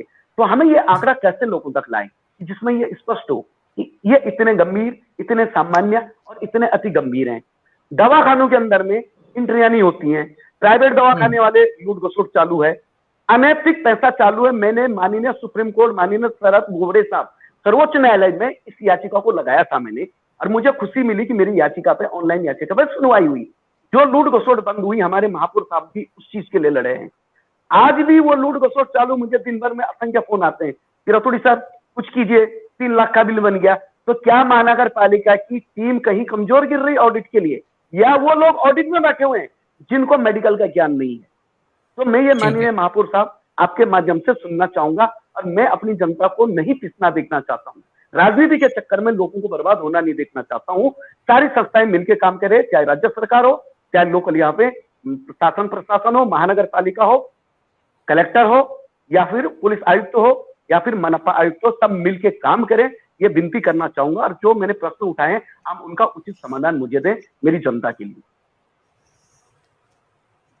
धन्यवाद रतुड़ी जी। मैंने कल वंदे मातरम, बहुत बहुत धन्यवाद।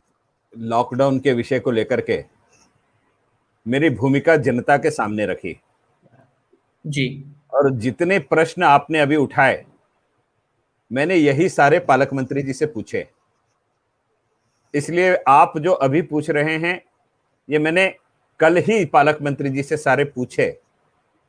और मैं ईश्वर का धन्यवाद देना चाहता हूं कि उसमें से एक प्रश्न था जो बच्चों की पढ़ाई का, उसको सकारात्मकता के साथ दोनों अधिकारियों ने बैठ के सुलझा लिया और बच्चों को पढ़ने के लिए अभ्यासिका शुरू हो गई।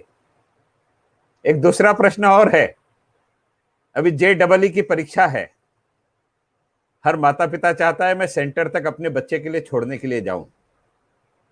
लॉकडाउन के परिपत्र में कहीं कुछ नहीं लिखा हुआ है। पुलिस आयुक्त जी ने आज प्रेस लेकर के कहा कि आप सिंगल सीट ही जा सकते हैं और जिसके पास हॉल टिकट रहेगा वही जाएगा। अर्थात अब बच्चे को भी सेंटर तक अकेले ही जाना पड़ेगा, इस प्रकार का उन्होंने निर्देश दे दिया। आपके पास 4 व्हीलर है तो 2 लोग जा सकते हो, लेकिन हर व्यक्ति के पास में 4 व्हीलर नहीं होती, इसलिए वो अपने पेरेंट्स के साथ नहीं जा सकता करके। ये बड़े अटपटे से निर्णय हैं, ये प्रैक्टिकल नहीं है। क्षमा चाहूंगा मान्यवर, यही मेरा प्रश्न, मूल प्रश्न यही है कि मध्यम वर्ग और मध्यम निम्न वर्ग पे ही क्यों, इसी को क्यों बर्बाद किया जा रहा है, इन्हीं को टारगेट क्यों किया जा रहा है? हाँ, क्यों किया जा रहा है इनको टारगेट? मैं यही कहना चाह रहा हूं कि इसके पहले इन विषय को लेकर के आवाज उठी या नहीं, मैं उस पर कोई टिप्पणी नहीं करना चाहूंगा, लेकिन मेरे महापौर बनने के बाद इस वर्ग की आवाज बन करके मैं सामने आया हूं। इसको स्थापित करने का काम मैं कर रहा हूं। और मैं कृपापूर्ण निवेदन करूंगा कि पिछले कार्यकाल में अखबारों में छप गया कि महानगर पालिका ने 75 लाख लोगों को भोजन करा दिया, लेकिन किसी संस्था का नाम नहीं छपा किसके माध्यम से कराया। किचन हमारा नहीं था, अनाज हमने नहीं खरीदा, लेकिन 75 लाख लोगों को खाना खिला दिया। मान्यवर, मैंने महापौर बनने के बाद महानगर पालिका के प्रशासन से एक यादी मांगी और करीब करीब 378 संस्थाओं का बुलाकर के सम्मान किया। संयोग से उसमें आपका नाम समाविष्ट नहीं था, इसके लिए मैं क्षमा प्रार्थी हूं। मैंने व्यक्तिगत तौर पर आपका सम्मान बाद में किया। धन्यवाद। ये प्रशासन के माध्यम से जिन्होंने समाज के लिए काम किया है उसका हम सत्कार करेंगे तो और संस्थाओं के बीच में एक सकारात्मक विषय जाएगा कि भाई यहां तो अच्छा काम करने वालों की तवज्जो दी जाती है, सत्कार किया जाता है, सम्मान किया जाता है। माननीय केंद्रीय मंत्री पूरे समय खड़े रह करके 378 संगठनों के गलों में वह जो पट्टिका थी जिसमें महानगर पालिका का नाम लिखा था, वह नाम पट्टिका डालने का काम स्वयं उन्होंने किया, कारण उस वातावरण से उनके समझ में आया। और जब मैंने उनके सामने पूरी पार्श्वभूमि रखी कि कोरोना की लड़ाई लोग कहते हैं महानगर पालिका ने लड़ी, लेकिन महानगर पालिका ने नहीं लड़ी, इस शहर की संगठनों ने लड़ी, तो उनके सामने हकीकत सामने आई, जिससे उन्हें के ध्यान में आया कि एक अधिकारी नहीं, ये शहर लड़ रहा था, शहर, जिससे जाकर के हम इस शहर को बचा सके। मैं बहुत छोटी सी बात कहना चाहता हूं रतुड़ी जी, कि अगर महानगर पालिका को किचन खोल करके 75 लाख लोगों का खाना बनाना पड़ता तो वो हॉस्पिटल चला सकती थी क्या? वो आइसोलेशन सेंटर चला सकती थी क्या? वो कोविड केयर सेंटर चला सकती थी क्या? कुछ नहीं कर सकती थी, केवल खाना ही बनाती। महानगर पालिका अगर ये सारे अच्छे काम कर सके तो इसका एकमात्र कारण यही है कि जनता ने उस समय बाकी बचे हुए काम स्वयं अपने आंग पर लेकर के करना स्वीकृत किया, इसलिए हम ये सब काम कर सके। और मैं खुले दिल से इस बात को स्वीकृत करता हूं। और अभी भी मैं यही चाहता हूं कि प्रशासन जन संगठनों को साथ में लेकर के कोरोना का एडमिनिस्ट्रेशन और मैनेजमेंट करे तो हकीकत में हम इस पर रोक लगा सकेंगे। कोई घर के बाहर निकल रहा है, उस पर 5,000 रुपए का दंड करना यह कानून के दृष्टि तो ठीक है, लेकिन कोई घर के बाहर निकल रहा है तो उसे उसके पड़ोस की कोई संस्था कहे कि चल घर के अंदर जाओ, बाहर क्यों घूम रहे हो, ये उस पर एक नैतिक दबाव है। और ये जिम्मेदारी लेने वाली संस्थाएं हमारे पास है ना, हम उनका उपयोग कर सकते हैं ना, हम क्यों नहीं कर रहे? हमारे पास एक जोन में पूरे शहर में 200-250 एनडीएस के कर्मचारी है। आपने शहर की जनसंख्या बताई, अधिकृत भी बताई और अनाधिकृत भी बताई।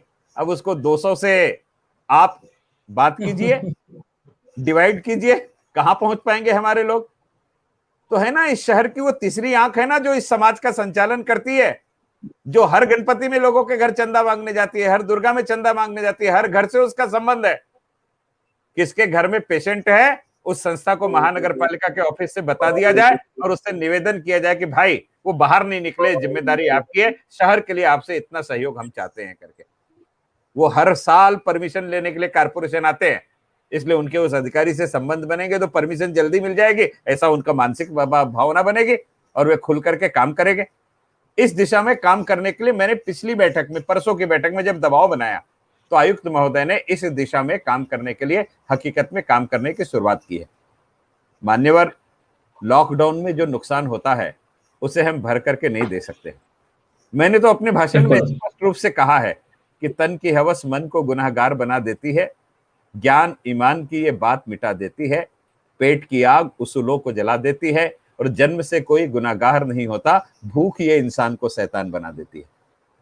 इस शहर में अगर क्राइम बढ़ाना है तो इस प्रकार की हरकतें कीजिए, अन्यथा ऐसा सर्वसमावेशक वातावरण बनाइए कि शहर के लोगों को लगे कि प्रशासन उनका है और उनका प्रशासन है। यह लग करके जब हम ताकत के साथ में उनका साथ लेकर के काम करेंगे तो हम बहुत अच्छे तरीके से रिजल्ट ले पाएंगे, ऐसी मेरी व्यक्तिगत मंशा है। उस दृष्टि से हमारे लोगों ने काम करना चाहिए, ऐसा निवेदन आपका प्रश्न जो था उसके साथ में करना चाहता हूं। मैंने तो अभिनंदन भी किया उस संगठन का जो मुस्लिम संगठन ने एक दिन हमारी शववाहिका नहीं पहुंची तो एक हिंदू के मृत शरीर को शमशान भूमि लेकर के गए और शमशान भूमि ले जाकर के उसे चिता पर लिटा करके अग्नि तक प्रदान करी। कोई हिंदू मुस्लिम नहीं है, सबको मरने के बाद खाक में ही मिलना है। किसी ने बड़े सुंदर शब्दों में क्या है, मनुष्य की कीमत क्या है, तो 25 रुपए का वो मटका मरने के बाद जिसमें उसकी राख रखी जाती है, इतनी ही मनुष्य की कीमत है, उससे ज्यादा नहीं है। आप कल्पना कीजिए कि जिसके जेब में करोड़ रुपए थे वो भी बेड के लिए रास्ते पर घूम रहा था, बेड नहीं मिल रही थी। इसलिए सबसे बड़ी पूंजी हमारा स्वास्थ्य है, सबसे बड़ी पूंजी हमारा स्वास्थ्य है। उस दृष्टि से सकारात्मक हम लोग सहयोग करें। और मैं आपसे रतुड़ी जी एक निवेदन करना चाहूंगा, आपने जो पूछा कि इसमें से सीरियस कितने हैं और कम सीरियस कितने हैं, कितने सुधर रहे हैं, मैं प्रतिदिन जिस दिन से ये कोरोना प्रारंभ हुआ, इस शहर के एक नागरिक की हैसियत से मैं प्रतिदिन मेरे साथ जुड़े हुए जो व्हाट्सएप ग्रुप है, फेस ग्रुप है, वो सारे लोगों के बीच में एक मैसेज भेजता हूं। उसमें मैं लिखता हूं कि हॉस्पिटलाइज्ड कितने हैं और होम आइसोलेशन में कितने हैं। जो होम आइसोलेशन में है वो कम सीरियस है और जो हॉस्पिटलाइज्ड है वो ज्यादा सीरियस है। हॉस्पिटलाइज्ड 100% सीरियस नहीं होते, उसमें भी 50% ऐसे होते हैं जो ज्यादा सीरियस होते हैं। लेकिन इतना बड़ा बाइफर्गेशन हम नहीं कर सकते, लेकिन फिर भी ये 2 बाइफर्गेशन मेरे प्रतिदिन के रिपोर्ट में होते हैं। और मैं आज से नहीं, जिस दिन शहर में पहला पेशेंट निकला था उस दिन से लेकर के आज तक, रतुड़ी जी, मैं स्वयं की प्रशंसा करना अच्छी बात नहीं है, मनुष्य की समाप्ति शुरू हो जाती है जब खुद के बारे में बोलना चालू कर दे।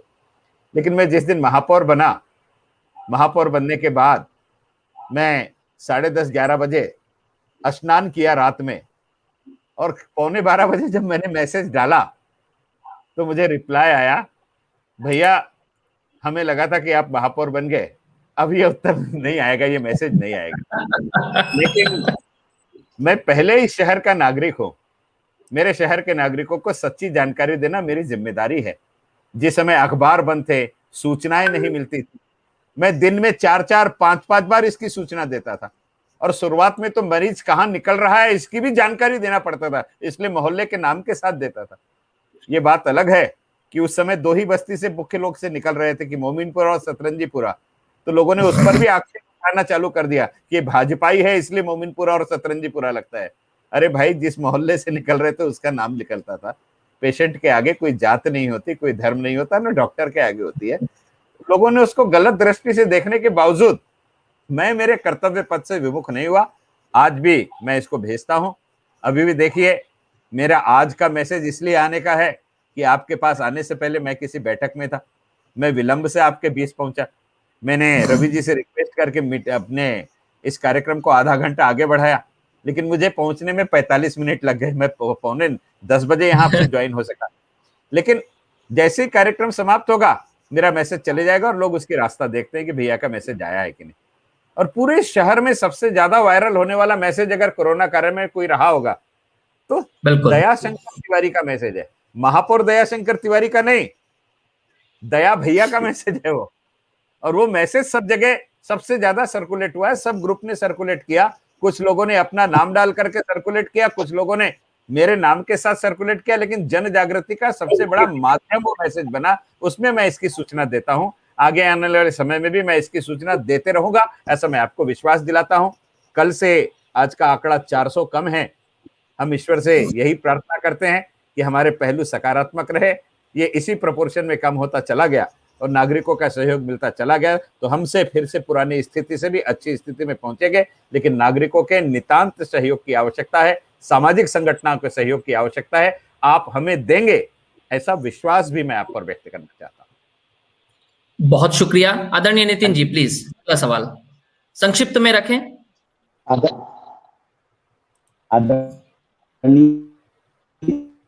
आदरणीय दया भैया, तो मेरा एक प्रश्न है, थोड़ा सा कोरोना से और थोड़ा सा हट जरूर होगा आदरणीय भैया। भैया, हम ये देख रहे हैं कि पिछले जब से मैं भी जानकार हुआ हूं तो हम अपने महापौरों को देख रहे हैं, एक सक्रिय कर्तव्य परायण महापौर के रूप में हम आपको देख रहे हैं।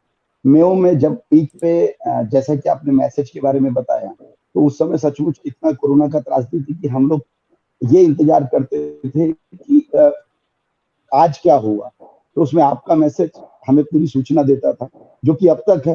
वो महापौर वाला मुझे भी बड़ा भ्रांति थी कि एक बार आप महापौर बनने के बाद वो मैसेज आएगा कि नहीं, और मैंने देखा, जो कि मैंने कार्यक्रम में आपका वो उल्लेख भी किया। आदरणीय भैया, मैंने आपको लगातार मेयो में देखा, आपने मेयो में लगातार उस दिन से और आज तक भी आप लगातार मरीजों का हाल देते रहे हैं, उनकी चिकित्सा प्रणाली को देखते रहे हैं। भैया, मेरा ये प्रश्न है कि क्या इस पूरी महानगर पालिका में सिर्फ और सिर्फ श्री दयाशंकर तिवारी ने ही इन सब चीजों का ठेका उठा के रखा है? सत्ता पक्ष में और भी बहुत सारे नगर सेवक हैं, मैं सबकी कार्यप्रणाली को बहुत विश्लेषित रूप से देख रहा हूँ। मुख्यतः मैं यहाँ पर बोलना चाहूंगा कि स्वास्थ्य सभापति के रूप में आपके पास एक व्यक्ति होता है जिसे हम स्वास्थ्य सभापति बोलते हैं, जिसका टेन्योर भी शायद बढ़ाया गया, जनप्रतिनिधि सभापति के बाद में स्वास्थ्य सभापति, जो कि शायद पिछले बार दूसरे टर्म में है। क्यों मेयो में हमको आदरणीय भैया दिखते हैं? क्यों मेडिकल में हमको स्वास्थ्य सभापति नजर नहीं आते? इस पूरी कोरोना की त्रासदी में स्वास्थ्य सभापतियों की भूमिका क्या होती है, उनके स्थानीय नगर सेवकों की भूमिका क्या होती है? आदरणीय भैया, एनडीएस स्क्वाड कई बार अभी जो जितना अखबारों में पढ़ने को मिला, एनडीएस स्क्वाड अच्छा कार्य कर रहा है, प्रतिष्ठानों ने अपना कचरा सड़कों पर फेंका, उसके लिए एनडीएस ने उसे 5,000 का फाइन मारा, 10,000 का फाइन मारा, अखबारों में पढ़ने को मिला। परंतु वो कचरा अगर कचरा कंपनियां नहीं उठाती हैं, परंतु क्या उसका भी लोड आपने ही सबसे पहले आते से ही आह्वान मांगा?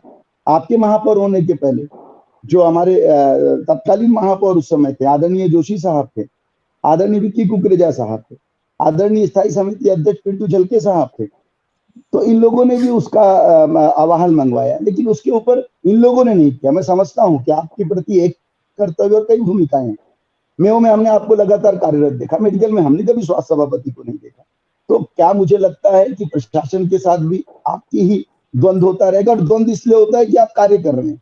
ये एक चीज देखने को मिलती है आदरणीय तत्कालीन आयुक्त तुकाराम मुंडे साहब के साथ, क्योंकि आप कार्य कर रहे थे इसलिए आप भिड़े। जो उनके नाजुक पॉइंट्स थे, जिन पे उन्होंने स्टडी नहीं किया था, जिन्होंने उसका अभ्यास नहीं किया था, उन पर आप उनको बोले। तो मेरा ये कहना है सर कि हमेशा क्या नागपुर महानगर पालिका में एक श्री दयाशंकर तिवारी जी का ही चेहरा दिखेगा? क्या बाकियों का कर्तव्य नहीं? क्या स्वास्थ्य सभापति हमको आज, अभी जब आपके हॉस्पिटल्स मनपा के बंद थे, आज इस कोरोना त्रासदी में उनको जीवित करने का काम संस्थाओं के माध्यम से, जितना मुझे जानकारी है 75 संस्थाओं के माध्यम से आपने अपना अनुरोध किया, आपने हाथ जोड़े, आपने उन संस्थाओं को आगे लाकर उन्हें पुनर्जीवित करने का काम किया। मनपा की शालाएं बंद थी, उन मनपा की शालाओं में सीबीएसई एजुकेशन लाने का आपने नितिन जी सवाल मेरा मूल रूप से यही है आदरणीय दया भैया, क्या पूरी ऑर्गेनाइजेशन, क्या मनपा का सत्ता पक्ष पूरा का पूरा नगर सेवकों के साथ साथ क्या स्वास्थ्य सभापति की भी इस कोरोना काल में भूमिका नहीं होनी चाहिए? हमें सिर्फ इतना पूछना है आदरणीय भैया आपसे कि क्या आप सबके तरह से ही क्या स्वास्थ्य सभापति को भी निर्देशित करेंगे कि उनकी वह प्रखर भूमिका इस कोरोना काल में दिखनी चाहिए? आदरणीय भैया। भाई नितिन जी, आपका प्रश्न लाजमी है और इसका बड़ा सामान्य सा उत्तर है। पिछले वर्ष भर में जनप्रतिनिधियों की भूमिका और जनप्रतिनिधियों के चरित्र के सामने ही प्रश्न चिन्ह लगाने का काम एक अधिकारी कर रहा था। मैं उसके नाम का उल्लेख नहीं करना चाहता, कारण जो चले गया वो चले गया। रवि जी ने मुझसे फोन किया था कि भैया आपका एक इंटरव्यू चाहिए उस विषय पर। मैंने कहा था कि देखो रवि, जब तक कोई व्यक्ति अपने यहाँ है तब तक उससे गिला होगा, शिकवा होगी, शिकायतें होगी, उसकी अच्छी बातों की हम प्रशंसा करेंगे और उसकी खराब बातों की जनप्रतिनिधि होने के कारण हम विरोध करेंगे। मैंने इंटरव्यू देने से मना कर दिया था। रवि बरोबर है? बिल्कुल बिल्कुल सही, मैंने मना कर दिया था। अभी भी मैं उनका नाम कहीं नहीं लेता हूं। और मैं नितिन जी, उस समय संदीप जी ने एक समिति बनाई थी, जिस समिति में सरकारी दवाखाने देखने की जिम्मेदारी मेरी थी, प्राइवेट हॉस्पिटल पर ध्यान रखने की जिम्मेदारी विक्की कुकरेजा जी की थी। इसलिए जितने सरकारी दवाखाने थे वहां दयाशंकर तिवारी दिखाई देता था। और प्राइवेट दवाखानों में रतुड़ी जी ने प्रश्न किया कि ऑडिटर मेडिकल है क्या? अब महाराष्ट्र सरकार ने हमको एक पत्र दिया, उसमें कहा कि सरकारी दफ्तरों में जो जो ऑडिटर है उनको हॉस्पिटल में ऑडिटर करके भेजा जाए। अब वो सरकार का निर्णय था और हमको भेजना था, इसलिए सरकार के निर्णयों के अनुरूप हम मेडिकल फैकल्टी का ऑडिटर तो नहीं भेज सकते थे, इसलिए सरकारी दफ्तरों में जो ऑडिटर थे अलग अलग विभाग के, उनको हमने ऑडिटर के रूप में वहां पर भेजा। और काम बड़ा सीमित है कि शासन ने एक दर निर्धारित किया है, उस दर के अनुरूप वो लोग काम कर रहे हैं या नहीं कर रहे हैं। रतुड़ी जी, अभी ये सारे प्राइवेट हॉस्पिटल महानगर पालिका के विरोध कोर्ट में हैं। उन्होंने हम पर आरोप लगाया कि हमको ये, हाँ हाँ, हमको ये अधिकारी नहीं है, ऐसा उन्होंने आरोप लगाया। और ये भी आरोप लगा दिया कि राज्य सरकार को हमारा दर तय करने का अधिकार नहीं है। ठीक है, न्यायालय में जो होगा हम लोग लड़ेंगे, हम तो जनता के लिए लड़ने वाले लोग हैं। उस समय भी जब सबसे पहले किसी हॉस्पिटल में पैसे कम कराने का काम हुआ, तो आपका भाई दयाशंकर ही सबसे आगे मुखर होकर के पैसे कम कराया था। और उसके बाद तो स्थिति ऐसी हो गई, उसके बाद तो स्थिति ऐसी हो गई थी कि हॉस्पिटल से पेशेंट पूछता था, दया भैया को फोन लगाऊं, तो ऑडिटर के पास नहीं, ऐसे ही उसको रिलीफ मिल जाता था। और ये सारा आपके प्रेम और स्नेह के कारण हुआ है। और नितिन जी, स्वास्थ्य सभापति विक्की कुकरेजा जी भी उस समय काम कर रहे थे, नहीं कर रहे थे ऐसा नहीं है, लेकिन एक हर व्यक्ति का काम करने का तरीका होता है। वो प्राइवेट हॉस्पिटल को तैयार कर रहे थे कि भाई वो हमारे साथ आकर के जुड़े, वो तो काम के साथ में आने को तैयार ही नहीं थे। और उसका कारण यह है कि जब प्रशासन और पदाधिकारी दोनों साथ में मिलकर काम कर रहे तो उसका यश मिलता है। आयुक्त बदले, राधाकृष्णन जी आए, उनके हाथ में अलाउद्दीन का चिराग नहीं था, लेकिन 7 से हम लोग 62 हॉस्पिटल में पहुंचे ना प्राइवेट के, बिल्कुल पहुंचे कि नहीं पहुंचे। तो ये सारी चीजें प्रशासन के साथ में हम मिलकर के काम करें, उसकी प्रतिनिधि है। रही मेरी बात, तो मैं तो जिस दिन पद ग्रहण कहा उसी दिन कहा कि मेरे साथ में दया के साथ शंकर लगा है। और शंकर जो है ये बहुजनों का आदमी व्यक्ति है, बहुजनों का भगवान है। उसे भले हम देवादिदेव महादेव कहते हैं, लेकिन शंकर जी के बारात में दारूड़ी भी थे, गंजेड़ी भी थे, भंगेड़ी भी थे, मदत्ती भी थे और शमशान क्रीड़ा करने वाले भी थे। समाज का वो जो त्याज्य वर्ग है, जिसे समाज में स्वीकृति नहीं है, उनके लिए काम करने के लिए महानगर पालिका ने आगे आना चाहिए। कारण महानगर पालिका का उद्घोष वाक्य है, पौर जन हिताय। जो गरीब है हम उसके हित में काम करें। अब गरीब के हित में काम करें तो क्या करोगे? गरीबों को अच्छी स्वास्थ्य सेवा मिले, गरीबों को अच्छी शिक्षण संस्थान मिले। और ये आज हुआ ऐसा नहीं है नितिन जी, ये पिछले साल जनवरी के महीने में 6 अंग्रेजी मीडियम के स्कूल की फाइल सभागृह में आई और माननीय तत्कालीन आयुक्त महामहिम ने उस फाइल को इंप्लीमेंट नहीं होने दिया।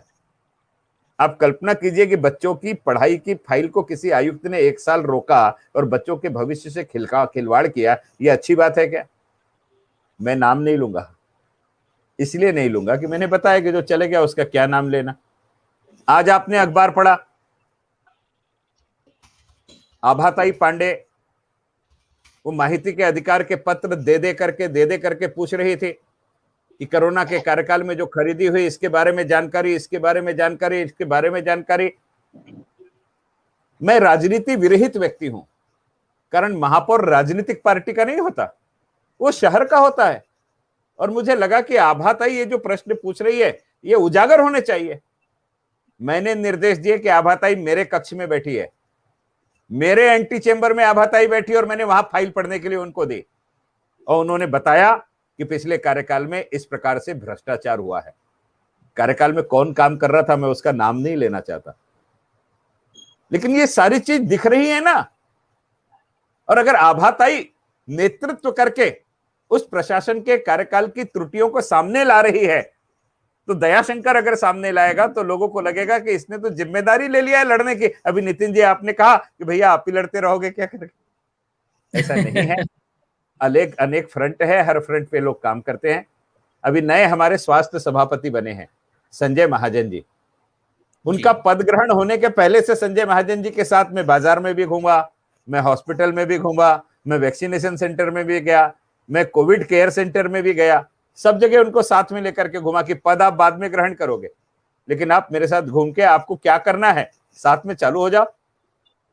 आपको जान करके आश्चर्य होगा कि पिछले इतवार को जब मैं उनके साथ दही बाजार में गया तो उन्होंने कहा भैया तबीयत ठीक नहीं लग रही है। मैंने कहा संजू गाड़ी में बैठ के चलना है, केवल बाजार में पैदल चलना है, चलो साथ में। और 3 घंटे बाद उसका फोन आया कि भैया मैं पॉजिटिव निकल गया हूं। और वैशाली दीदी हल्दी का प्रमाण है कि मैं पॉजिटिव नहीं हुआ, मेरे साथ गाड़ी में बैठे थे। ऐसा मुझे लगता है। धन्यवाद। बाकी मैं वैज्ञानिक तौर पे नहीं कह सकता हूं, लेकिन ऐसा मुझे लगता है। मेरे घर में 6 लोग पॉजिटिव आए, लेकिन मैं पॉजिटिव नहीं आया।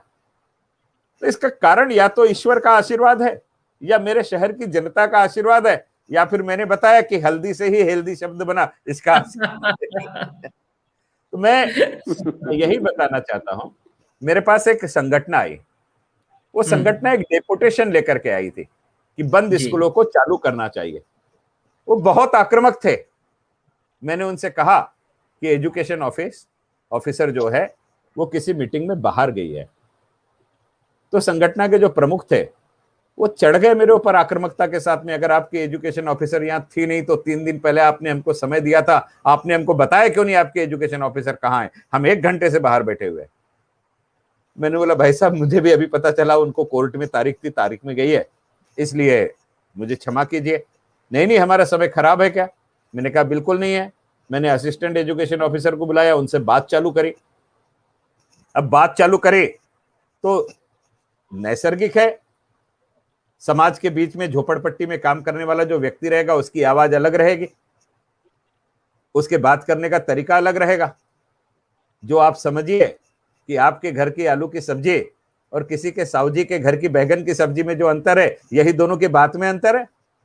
अब उसने अपने टोन में बात चालू किया। मैंने कहा देखो भाई साहब, आप मुझसे बात कर रहे हैं, मैं इस शहर का महापौर हूं, ये ठीक है, लेकिन मैं और आप दोनों एक एक व्यक्ति है। एक व्यक्ति से जैसे बात करता है उतनी ऊंची आवाज में ही हम आपस में बात करेंगे। उसने नॉर्मल टोन में बात चालू किया। मैंने कहा हम बाद में करेंगे, पहले सब परिचय कर लेते हैं। परिचय किए तो उसमें एक पावड़े जी थे, अमिताभ पावड़े नाम है उनका। मैंने उनसे पूछा कि भाई कुमुद पावड़े जी आपकी कौन है? बहुत बड़ी महिला एक्टिविस्ट है हमारे यहाँ की। उन्होंने कहा मेरी माता जी है। मैंने कहा कि भाई कुमुद पावड़े जी ये मेरी शिक्षिका रह चुकी है, वो मेरी डिबेट इंचार्ज थी मॉरिस कॉलेज में, और उनके नेतृत्व में बहुत सारी डिबेट में मैं गया हूं, इसलिए हम तो गुरु भाई हो गए। मैंने संवाद शुरू किया, सहजता से संवाद हुआ, और मैंने कहा कि हम समस्या नहीं सुनेंगे, आपको क्या करना है ये बताइए। तो उन्होंने बताया कि बंद स्कूल चालू करना है। मैं बोला कैसे करना है ये बताइए। उन्होंने कहा कि सबसे पहले झिंगाबाई टाकली की करना है। मैं बोला कब चलना है पब्लिक में ये बताइए। उन्होंने कहा कि हम 15 दिन बाद जाना चाहते हैं। मैं बोला इतवार का दिन रखिए, मैं आऊंगा। अपेक्षित नहीं था उनको। अगर कोई समाज में कोई संस्था अच्छा काम कर रही है और वो जनता के बीच में जाकर के काम कर रही है, तो महापौर की हैसियत से मैं उसके साथ अगर जुड़ करके काम करूं, राजनीति छोड़ करके, तो एक स्कूल तो जिंदा हो जाएगी। वो बच्चे जो महंगी फीस दे करके पढ़ने जा रहे हैं, उनको कम से कम बगैर फीस के पढ़ने के लिए शिक्षा तो मिल जाएगी। मैं उस स्कूल परिसर में गया, मैं वहां गया तो वहां फिर भाषण। मैंने हाथ जोड़कर कहा कि भाई भाषण मत दो, मुझे भाषण में राष्ट्रीय पुरस्कार है, मैं भी देने लग गया तो स्कूली चालू नहीं होगी, इसलिए हम विषय पे बात करेंगे। और मैंने आह्वान किया नितिन जी, वहां मैंने आह्वान किया कि यहाँ सब राजनीतिक पक्ष के लोग बैठे हैं, इसलिए बैठे हैं कि महापौर आएगा तो हम उसको गालियां बकेंगे। मैं आपसे आह्वान करता हूं कि आने वाला चुनाव इस झिंगाबाई टाकली में इस विषय पर लड़ा जाए कि इस स्कूल में पढ़ने के लिए कितने बच्चे लेकर के कौन आएगा। जो ज्यादा बच्चे लेकर के इस स्कूल के लिए आएगा उसको हम अपने क्षेत्र का नगर सेवक बनाएंगे। इस विषय को लेकर के तुम पूरा चुनाव लड़ लो। मैं बोला बाकी सब विषय नगण्य, मैं आपके साथ आपके बस्ती में घूम घूम करके बच्चे जमा करूंगा। माननीय नितिन जी, आपको जानकर के आश्चर्य होगा कि वे सारे लोग जो मेरे कक्ष में मुझसे झगड़ा करने आए थे ना, वो सब मेरे साथ मिलकर के आज काम कर रहे हैं। सब मिलकर के काम कर रहे हैं। उसमें से एक बच्चा है जो चौराहों पर भीख मांगने वाले बच्चे हैं, उन बच्चों को पढ़ाने का काम करता है। बहुत अच्छा काम कर रहा है। समाज में बहुत सारे अच्छे लोग अच्छे अच्छे काम कर रहे हैं और उनको शासन की मदद नहीं मिलती, इसलिए शासन से गुस्सा है। अरे उनके गुस्से को कैश करने का काम महापौर ने करना चाहिए। उनके पास जो शक्ति है उसका सकारात्मक व्यवस्थापन में उपयोग करने का काम महापौर ने करना चाहिए। ये 19 तारीख को महानगर पालिका की सभा है।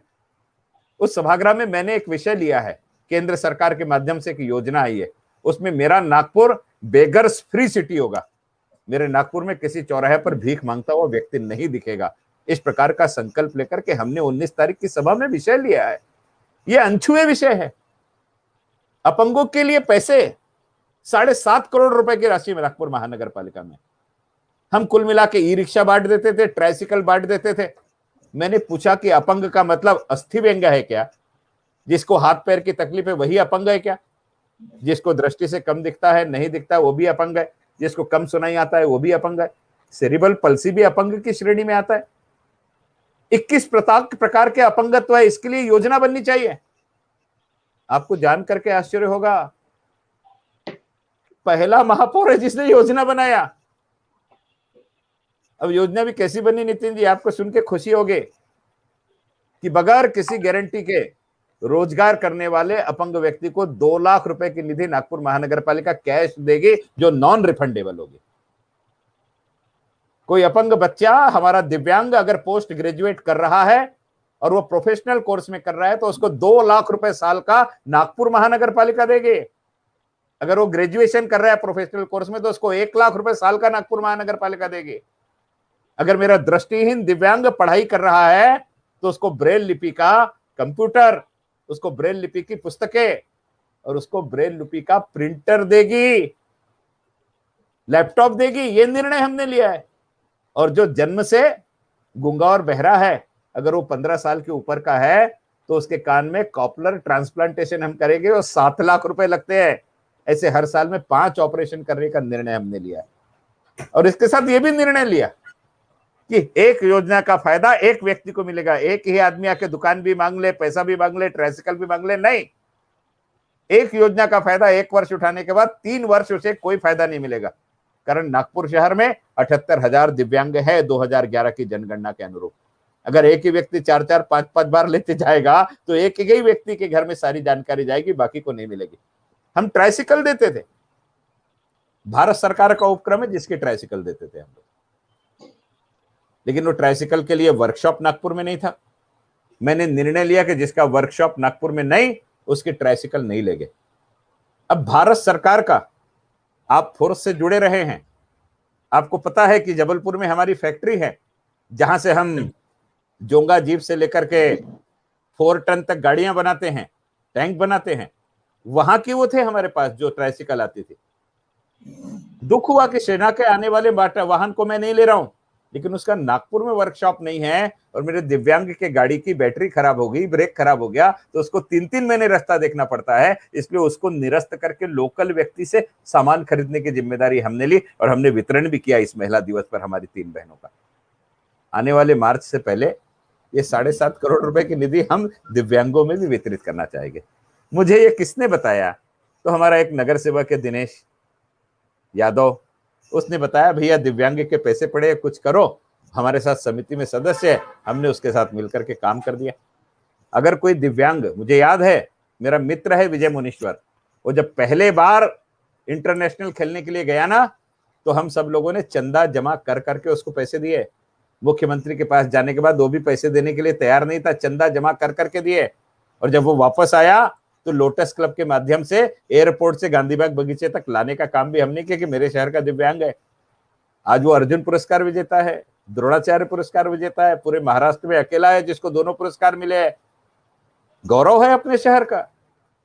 लेकिन उसकी तकलीफ हमने आंखों से देखी। अभी हमने निर्णय लिया है कि अगर मेरे शहर का कोई भी बच्चा अगर वो दिव्यांग है, नेशनल में जाता है तो उसको हम कितने पैसे देंगे, एशियाई में जाता है तो कितने पैसे देंगे, इंटरनेशनल में जाता है तो कितने पैसे देंगे।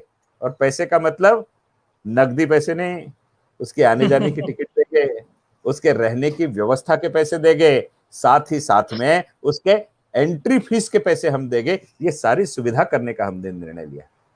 प्रशासन की बहुत सारी बातें। एक निर्णय हमने लिया कि नागपुर शहर महाराष्ट्र में सिकल सेल की राजधानी के रूप में जाना जाता है और उत्तर नागपुर उसमें सबसे बड़ा है।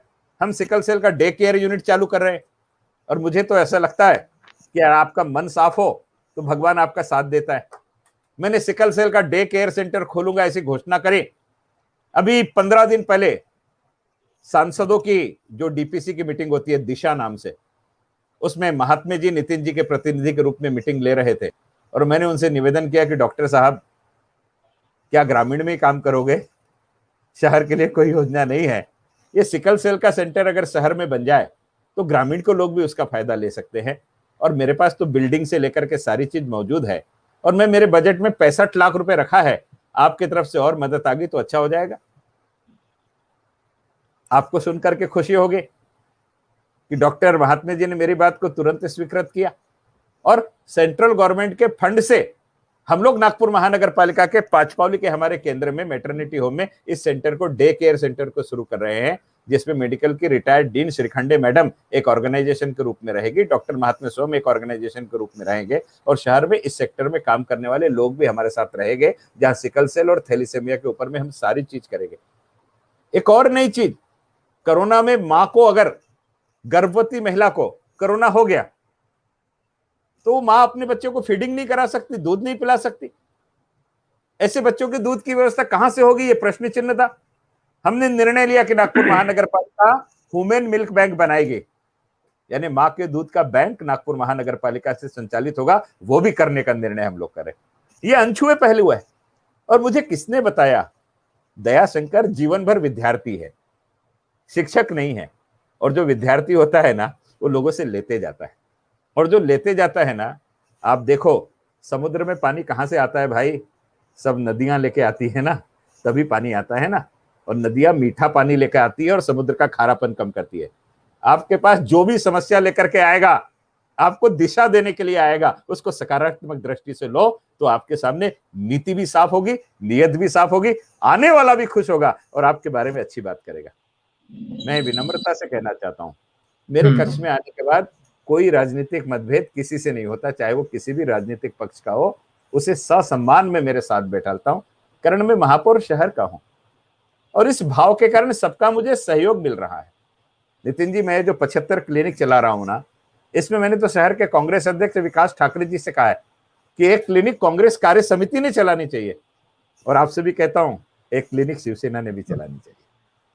कारण ये सामाजिक काम में जब राजनीतिक संगठन मिलकर के काम करेंगे और समाज में मैसेज जाएगा कि अच्छे काम के लिए कोई राजनीतिक मतभेद नहीं है, तो ये जो पढ़ने वाली गालियां है ना, अपने आप समाप्त हो जाएगी। जनता जो कुछ सहयोग दे सकती है, जनता जो मार्गदर्शन कर सकती है, मैं केवल मेरे सेक्टर के बारे में जान सकता हूं, मैं सारे सेक्टर का पारंगत नहीं हो सकता। तो जो जो व्यक्ति जिस जिस सेक्टर में काम करता है, उसने आकर के हमें अच्छी जानकारी दे, तो उसको एकत्रित करके हम सकारात्मकता से उसको आगे बढ़ाने का प्रयास करेंगे, ऐसा मैं विश्वास दिलाना चाहता हूं। और आप सब लोग मुझे सहयोग करते हैं, सहयोग करेंगे, करते रहेंगे, ऐसा मुझे विश्वास है।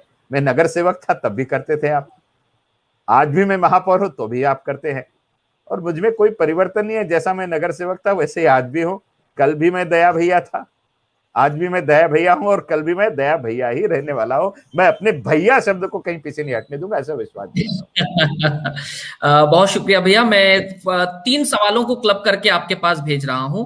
पहला प्रश्न जोड़ रहा हूं और ये आखिरी होगा कि आदरणीय महापौर जी, ये जनता की तरफ से है। प्रहरी जी पूछ रहे हैं, प्रहरी हिमटे जी ये पूछ रहे हैं कि स्कूल और कॉलेज बंद हैं, फिर भी मैनेजमेंट की मानसिकता ऐसी है कि वो टीचिंग और नॉन टीचिंग स्टाफ को बेवजह स्कूल बुला करके परेशान करता है। क्या एनडीएस की टीम इस पर कार्यवाही करेगी क्या? दूसरा प्रश्न इसी में मैं जोड़ रहा हूं, आप चाहें तो इसका उत्तर संक्षिप्त में दे दें, फिर हम आगे बढ़ते हैं भैया।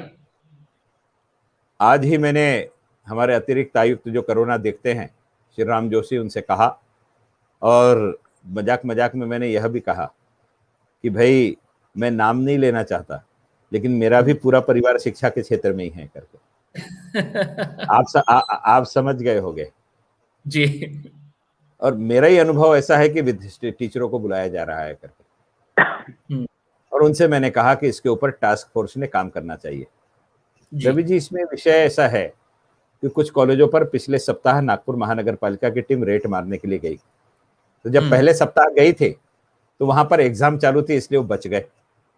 जब दूसरे सप्ताह गए तो उन्होंने इस प्रकार से बताया कि हम लोगों ने ऑनलाइन कक्षा लेने के लिए हमारे यहाँ स्टूडियो बनाया है, और स्टूडियो से अच्छी ऑनलाइन क्लास ली जा सकती है, ये व्यवस्था लोगों के घर में नहीं है, इसी दृष्टि से हम लोग लोगों को यहाँ पढ़ाने के लिए बुलाते। मुझे लगता है कि जब संपूर्ण लॉकडाउन था तो सारी ऑनलाइन क्लासेस घर से ही हो रही थी। सारे लोग अपने मोबाइल से, अपने लैपटॉप से बच्चों को पढ़ा रहे थे, वेब कैमरा लगा के अपने कंप्यूटर से पढ़ा रहे थे। और ये सारी चीजें जो है, ये सारी चीज करते समय अगर वो घर से कर पा रहे थे तो वर्तमान में भी ये सारी चीज जो घर से कर सकते हैं। इसलिए महानगर पालिका की एनडीएस की टीम ने विशेष रूप से महाविद्यालयों में जाकर के औचक निरीक्षण करना चाहिए और छोटी मोटी नहीं, बड़ी दंडात्मक कार्रवाई करना चाहिए। इस प्रकार के निर्देश एनडीए की टीम को दिए गए हैं। बहुत बढ़िया, बहुत शुक्रिया। विष्णु पोटफोड़े जी हैं, पूछ रहे हैं, दया भैया हम करुणा में हमने काम किया, नागपुर महानगर पालिका बीवीजी भारत विकास ग्रुप पूरे 14 महीने, फिर भी हमें निकाला गया। क्या हमें निकालने का क्या विचार से हमें कोविड-19, यानी उनका कहना यह है कि उन्हें इतना अच्छा काम करने के बावजूद भी क्यों निकाला गया, जबकि कोविड-19 एमएचए योद्धा से उन्हें पुरस्कृत भी किया गया है। दया भैया। इन सारे कर्मचारियों के साथ में खड़ा हूं।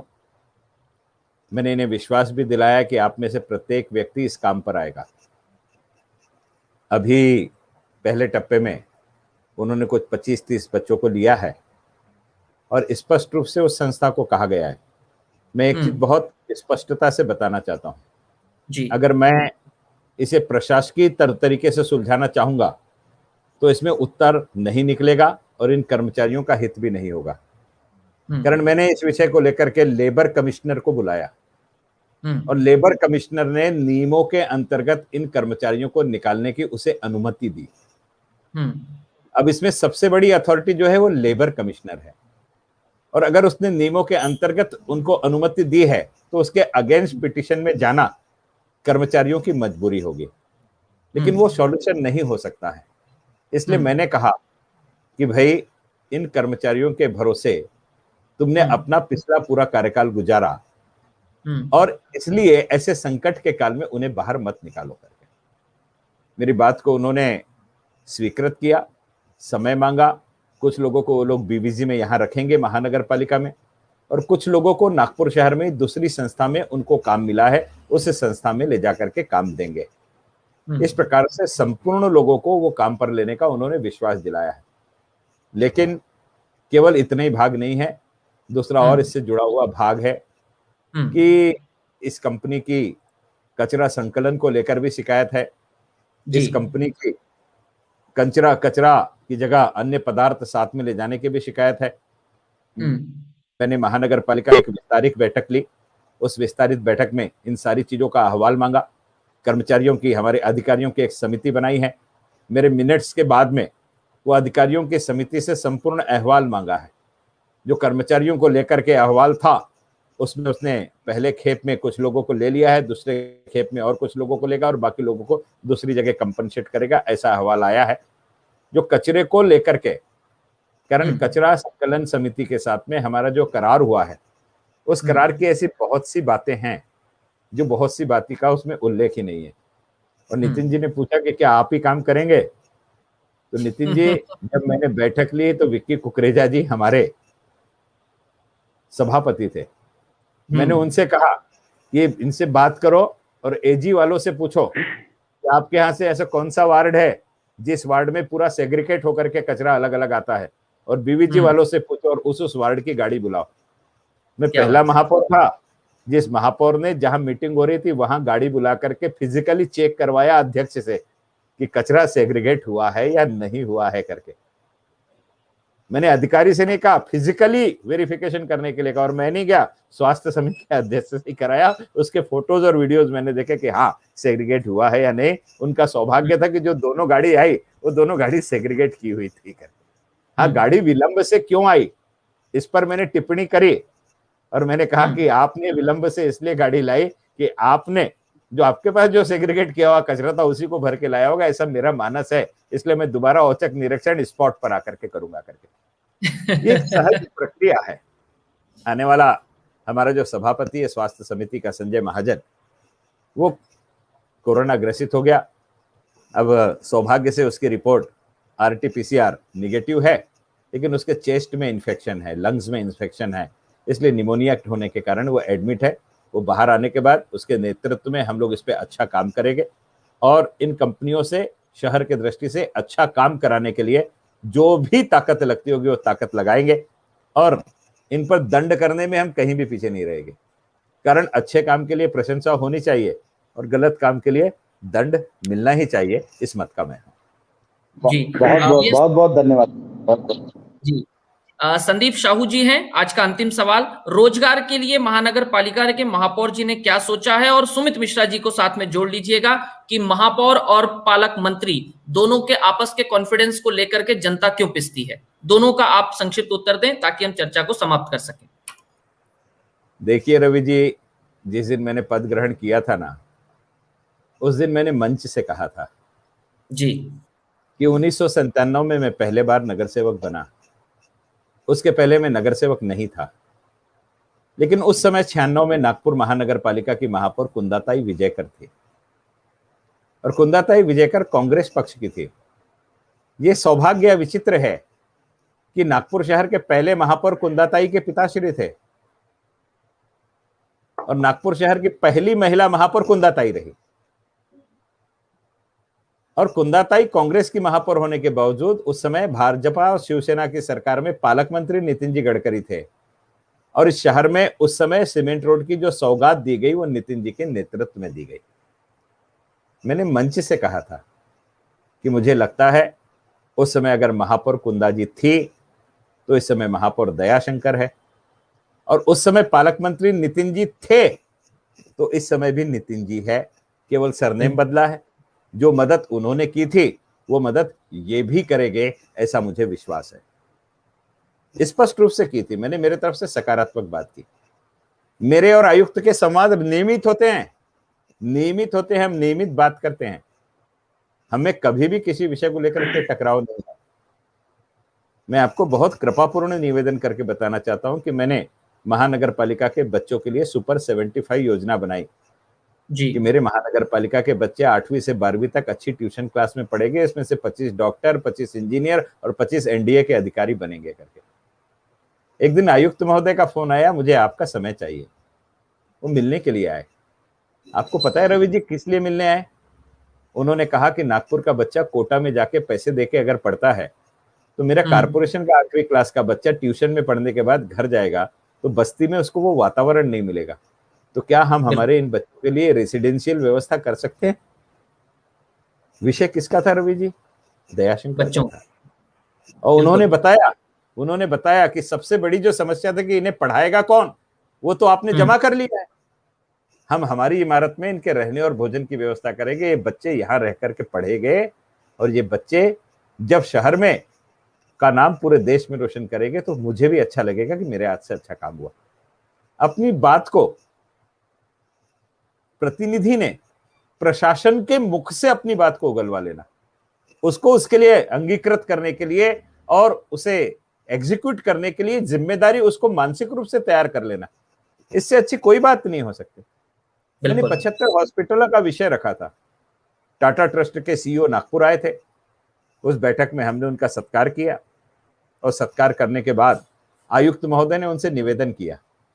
अब आयुक्त महोदय ने अपने प्रास्ताविक भाषण में कहा कि हमारे मेयर का ड्रीम प्रोजेक्ट है 75 हॉस्पिटल वंदे मातरम क्लिनिक, इसमें टाटा ट्रस्ट का सहयोग चाहिए। मैं बोलने का ही हूं, मेरे आयुक्त ने उस बात को जनता के सामने रखा, टाटा ट्रस्ट के सामने रखा कि ये होना चाहिए। अब मेरी बात अगर मेरा आयुक्त कर रहा है तो रतुड़ी जी हमारे संबंध अच्छे हैं, हमारे संबंध खराब नहीं है। हम सब विषयों को लेकर के बात अच्छे से करते हैं। केवल यह जो निर्णय हुआ लॉकडाउन का, निर्णय हुआ, ये लॉकडाउन का निर्णय उनसे भी पूछ करके लिया गया, ऐसा मुझे नहीं लगता। ऐसा इसलिए लगता है कि जब वीकेंड का लॉकडाउन हुआ ना, उसके एक सप्ताह पहले मैंने उनसे कहा था कि आप एक काम कीजिए, रविवार के दिन बरडी का बाजार मत लगने दीजिए। उन्होंने पूछा क्यों? मैंने बताया दिन भर में 20-25 हजार लोग आ जाते हैं और कोरोना फैल रहा है, इसलिए उस पर हमको अंकुश लगाने के लिए वो बाजार इतवार को बंद रखना पड़ेगा। तो उन्होंने मुझसे कहा था कि दयाशंकर, यह जो शहर में कोरोना फैल रहा है ये अलग बात है, लेकिन देश की अर्थव्यवस्था पूरी शुरू हो चुकी है। लॉकडाउन का मतलब होता है अर्थव्यवस्था को बंद करना, इसलिए लॉकडाउन ये किसी समस्या का समाधान नहीं है, ऐसा उन्होंने केवल बरडी बाजार के लिए कहा था। अब जो आयुक्त एक बाजार को बंद करने के लिए उसको समाधान नहीं मानता, वो पूरे शहर को बंद करने का निर्णय ले सकता है क्या? बिल्कुल नहीं ले सकता। इसलिए मैंने कहा कि ये निर्णय प्रशासन ने लिया ही नहीं है। अगर प्रशासन ने लिया रहता तो आप कल्पना करो, राष्ट्रवादी कांग्रेस का शहर अध्यक्ष उसका विरोध करता क्या? ये प्रशासन ने नहीं लिया, ये निर्णय किसी एक व्यक्ति ने लिया है। और जिस व्यक्ति ने निर्णय लिया, वो निर्णय करने से पहले 4 अच्छे लोगों से, समझदार लोगों से बात कर लेता तो उसको समझ में आ जाता निर्णय लेना है या नहीं। उन्होंने नहीं की। संदीप जी का प्रश्न था रोजगार का विषय। मैं संदीप जी बहुत संजीदगी के साथ में कहना चाहता हूं, मेरे कक्ष में मैं 3-4 बातें शुरू कर रहा हूं। सबसे पहली बात ये कि नागपुर शहर में रहने वाला कोई भी ऐसा व्यक्ति जो एक्स सर्विसमैन है, वो मिलिट्री फोर्स में हो चाहे पैरामिलिट्री फोर्स में हो, उसने देश की सीमा पर अपने शरीर का खून पसीने के रूप में बाहर निकाला है। महानगर पालिका के दफ्तर में हमारे कर्मचारियों के सामने उसे खड़ा ना रहना पड़े, इसलिए मेरे यहाँ आने वाले गुड़ी पाड़वा से सैनिक कक्ष होगा, जिस कक्ष में वो सैनिक वहां आएगा और वहां बैठे हुए 2 एक्स सर्विसमैन उसकी शिकायत को लेंगे और उसकी शिकायत का निवारण मेरे कक्ष से होगा। इतना ही नहीं, शासन की योजनाएं हैं, जो हेल्थ की योजनाएं हैं, गरीब आदमी को पता नहीं चलती, और वह जब हॉस्पिटल में एडमिट हो जाता है और जब पैसों से लुट जाता है तो योजनाओं के लिए आता है। बिल्कुल। एक एनजीओ मेरे कक्ष में बैठ रहा है गुड़ी पाड़वा से। किसी भी हॉस्पिटल में एडमिट होने से पहले व्यक्ति अपनी शिकायत लेकर के मेरे कक्ष में आएगा, शासन की योजना के कागज पत्र पूर्ण मेरे कक्ष से तैयार करके जिस हॉस्पिटल में उसका इलाज कर रहा है, उस हॉस्पिटल के अकाउंट में पैसे पहुंचाने तक बगैर कोई 1 रुपया खर्चा किए उसको सारी की सारी योजना का लाभ दिलाना, इसके लिए मैं काम कर रहा हूं। तीसरा, हमारे अनिल जी शोले हैं, जो यश इस नाम से, यूथ एम्पावरमेंट समिट के नाम से, फॉर्च्यून फाउंडेशन के नाम से काम करते हैं। कल मैं उसके उद्घाटन में गया था। मैंने उनसे निवेदन किया कि आप साल में 1 बार कैंप लेते हैं और 1 बार कैंप लेकर के कंपनी का इंटरेक्शन शहर के बेरोजगारों से कराते हैं। क्या आप अपना कोई एक प्रतिनिधि देंगे जो सप्ताह में 1 दिन नागपुर महानगर पालिका में बैठे और उस दिन शहर के सारे बेरोजगार अपने निवेदन लेकर के वहां आए, और जो काम आप साल में 1 दिन करते हैं, 3 दिन करते हैं, इस काम को आप वर्ष भर प्रति सप्ताह करें तो तुरंत के तुरंत आप उसका निराकरण कर सके, ज्यादा से ज्यादा लोगों का इंटरव्यू करा करके काम कर सके और लोगों को नौकरी दिला सके। अनिल जी ने उसमें सकारात्मक सहयोग स्वीकृति दी है, शायद वह भी मैं मेरे कक्ष के माध्यम से शुरू करना चाहूंगा। जयप्रकाश जी गुप्ता नागपुर महानगर के निवासी है, खादी ग्रामोद्योग में गए हैं। नितिन जी एमएसएमई के मिनिस्टर हैं।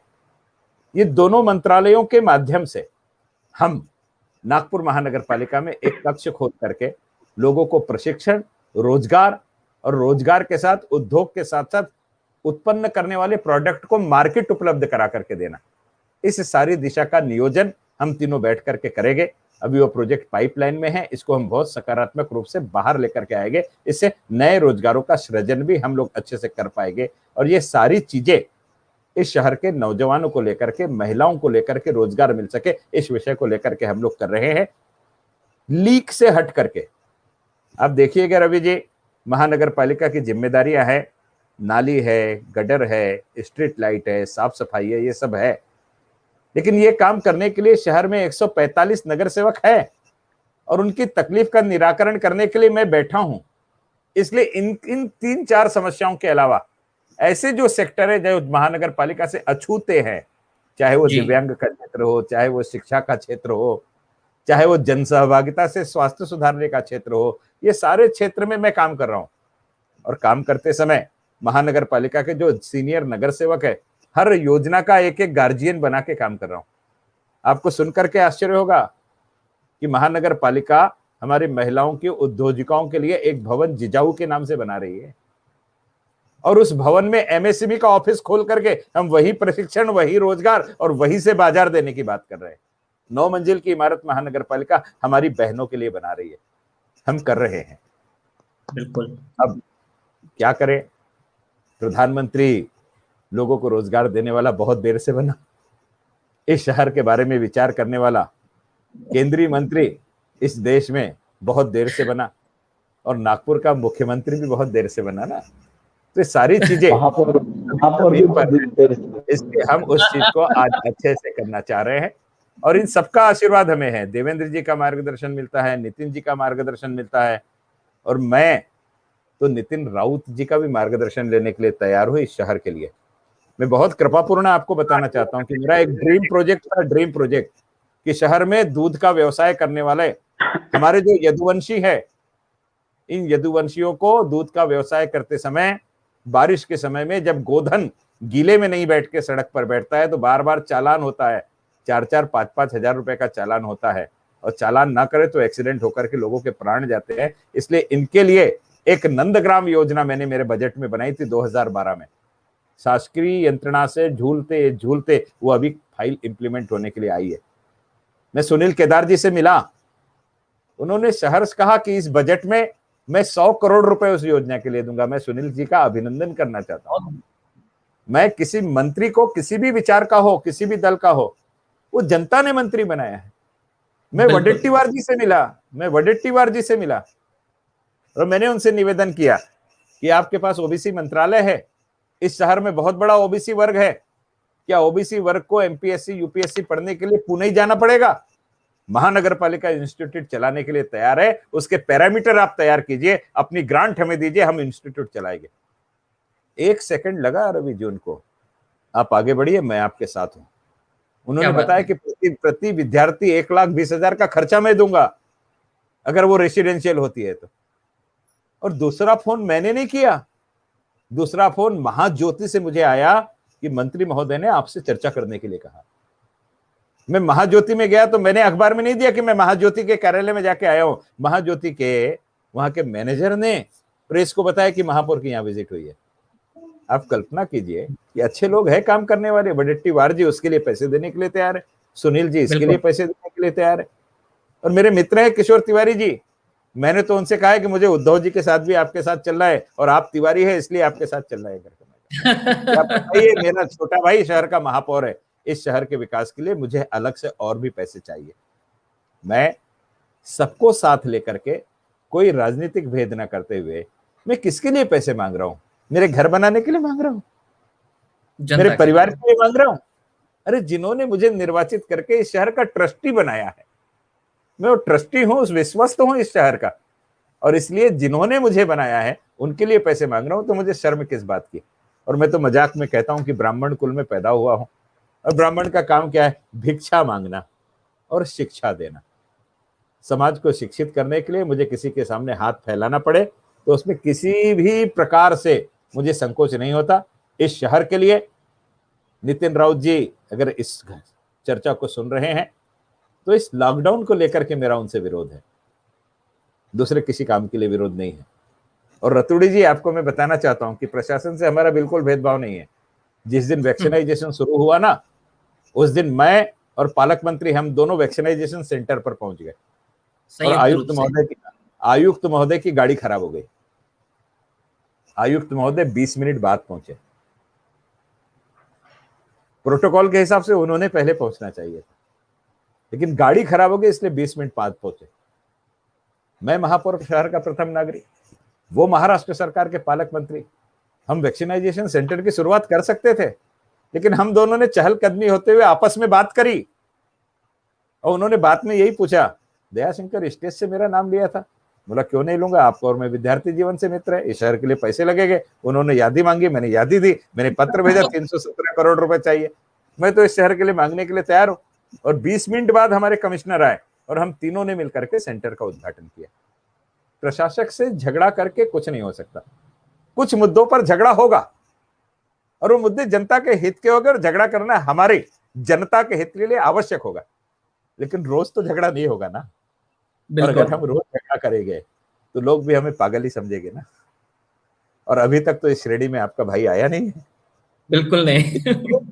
जनता के हित के लिए मैं झगड़ूंगा, और प्रशासक से अच्छे समन्वय बना करके, जिनकी भी सत्ता है उनसे अच्छे समन्वय बना करके, हमारे जो नेता हैं उनकी गुडविल का राज्य सरकार के अधिकारियों पर उपयोग करके, माननीय नितिन जी और देवेंद्र जी ने इस शहर को अच्छा बनाने का जो सपना देखा है, उस दिशा में हम सकारात्मक काम करेंगे, ऐसे मैं विश्वास दिलाना चाहता हूं। बहुत शुक्रिया आदरणीय दयाशंकर तिवारी जी। सही रूप में देखा जाए तो दयाशंकर तिवारी जी ने हमें यह समझाने का प्रयास किया है कि किस तरह से एक महापौर शहर का महापौर होता है, फिर चाहे वो दिनेश यादव जी के रूप में दिव्यांगों का साथ लेकर के चले और आभाताई पांडे जी के रूप में जो कि राष्ट्रवादी की हैं, दिनेश जी कांग्रेस के हैं, नितिन जी शिवसेना से हैं, और तीनों दल के लोगों को भी महापौर के कक्ष में आने के बाद पार्टियां, राजनीति, अन्य चीजों को एक तरफ करके बगल में रख करके सिर्फ शहर के विकास के लिए यदि सोचना है तो दयाशंकर तिवारी जी की मानसिकता उसी से मिलती है।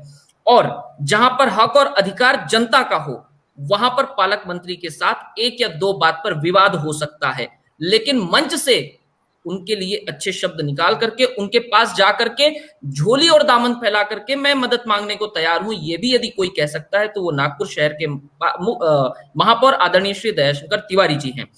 आदरणीय दयाशंकर तिवारी जी, आज के इस महापौर संवाद 2 के लिए आपने अपना कीमती समय दिया और 11:15 बज रहे हैं।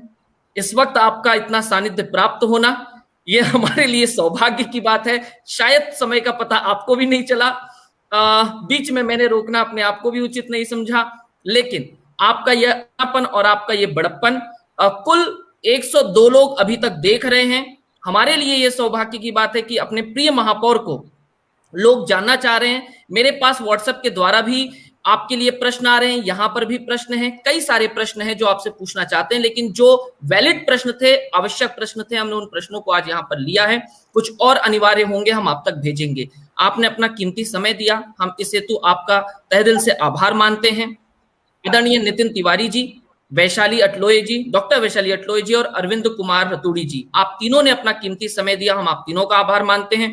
और वो सभी दर्शक जो YouTube, फेसबुक के माध्यम से अलग अलग जगहों पर, फेसबुक पर इस वक्त अभी 60 लोग देख रहे हैं और YouTube पर इस वक्त 38 लोग देख रहे हैं, मैं इनका आभार मानता हूं कि इन्होंने अपना कीमती समय 9:45 बजे से, 9:45 नहीं, ये तो पहले से ही जुड़ गए थे, मैसेज आ रहे थे इंतजार के, तो ये जो 9:30 बजे से आदरणीय महापौर जी को सुनने के लिए उत्सुक बैठे थे, इन सभी की उत्सुकता को, आदरणीय महापौर जी के शब्दों को, आदरणीय दया, होता क्या है कि सिर्फ वे आपको सुनना चाहते हैं, सुनने के अलावा कुछ नहीं है, क्योंकि जब आप बोलते हैं तो उसके अंदर राजनीतिक द्वेष नहीं होता।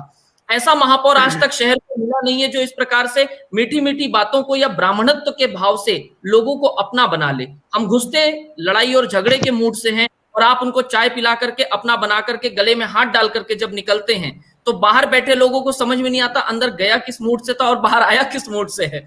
नितिन तिवारी जी भले ही किसी भी मूड से जाएंगे, देव कचरे की मैं पूरी की पूरी एक गाड़ी ले आया हूं और आपके कचरे की जगह इन्होंने क्या बोलते हैं, कंक्रीट भरा हुआ है, तो ये जाएंगे किसी और मूड से और ये निकलेंगे किसी और मूड से, और वो भी सोच रहे होंगे हमारा लीडर नितिन तिवारी गया किसी और मूड से था और आया किसी और मूड से है। और वो जो आश्वासन आप देते हैं वो सिर्फ आश्वासन नहीं होता, बल्कि जनता के लिए काम होता है जो आप करना चाहते हैं। और जितनी योजनाओं को आपने बताया, मैंने पिछली बार भी कहा था कि दयाशंकर तिवारी जी को यदि 2.5 वर्ष मिले होते तो शायद नागपुर शहर का काया पलट हो जाता, शायद रवि शुक्ला को नागपुर आने का सौभाग्य भी प्राप्त हो जाता।